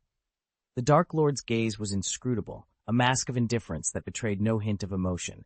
Yet, Atticus sensed a flicker of something, perhaps doubt, perhaps curiosity. "Power is an illusion," Atticus continued, his words echoing in the vast chamber. "It binds us, blinds us to the truth that lies beyond these walls. We are trapped in a cycle of fear and ambition, chasing shadows that lead only to our own undoing. He paused, allowing his words to sink in, the silence heavy with unspoken truths. The air was thick with tension, a palpable force that seemed to vibrate with the weight of his conviction. True strength, Atticus declared, comes not from domination, but from understanding, from the courage to break free from the chains of servitude and seek a path of our own making. As he spoke, a sense of clarity washed over him, a realization that his journey was just beginning. The path ahead was fraught with danger and uncertainty, but it was a path he was determined to walk. The Dark Lord remained silent, his expression unreadable. Yet, in that silence, Atticus found a glimmer of hope, a possibility that even the darkest of hearts could be swayed by the light of truth. With a final, resolute nod, Atticus turned and walked away from the throne, his footsteps echoing in the chamber as he left behind the shadows of his past and stepped into the light of a new dawn.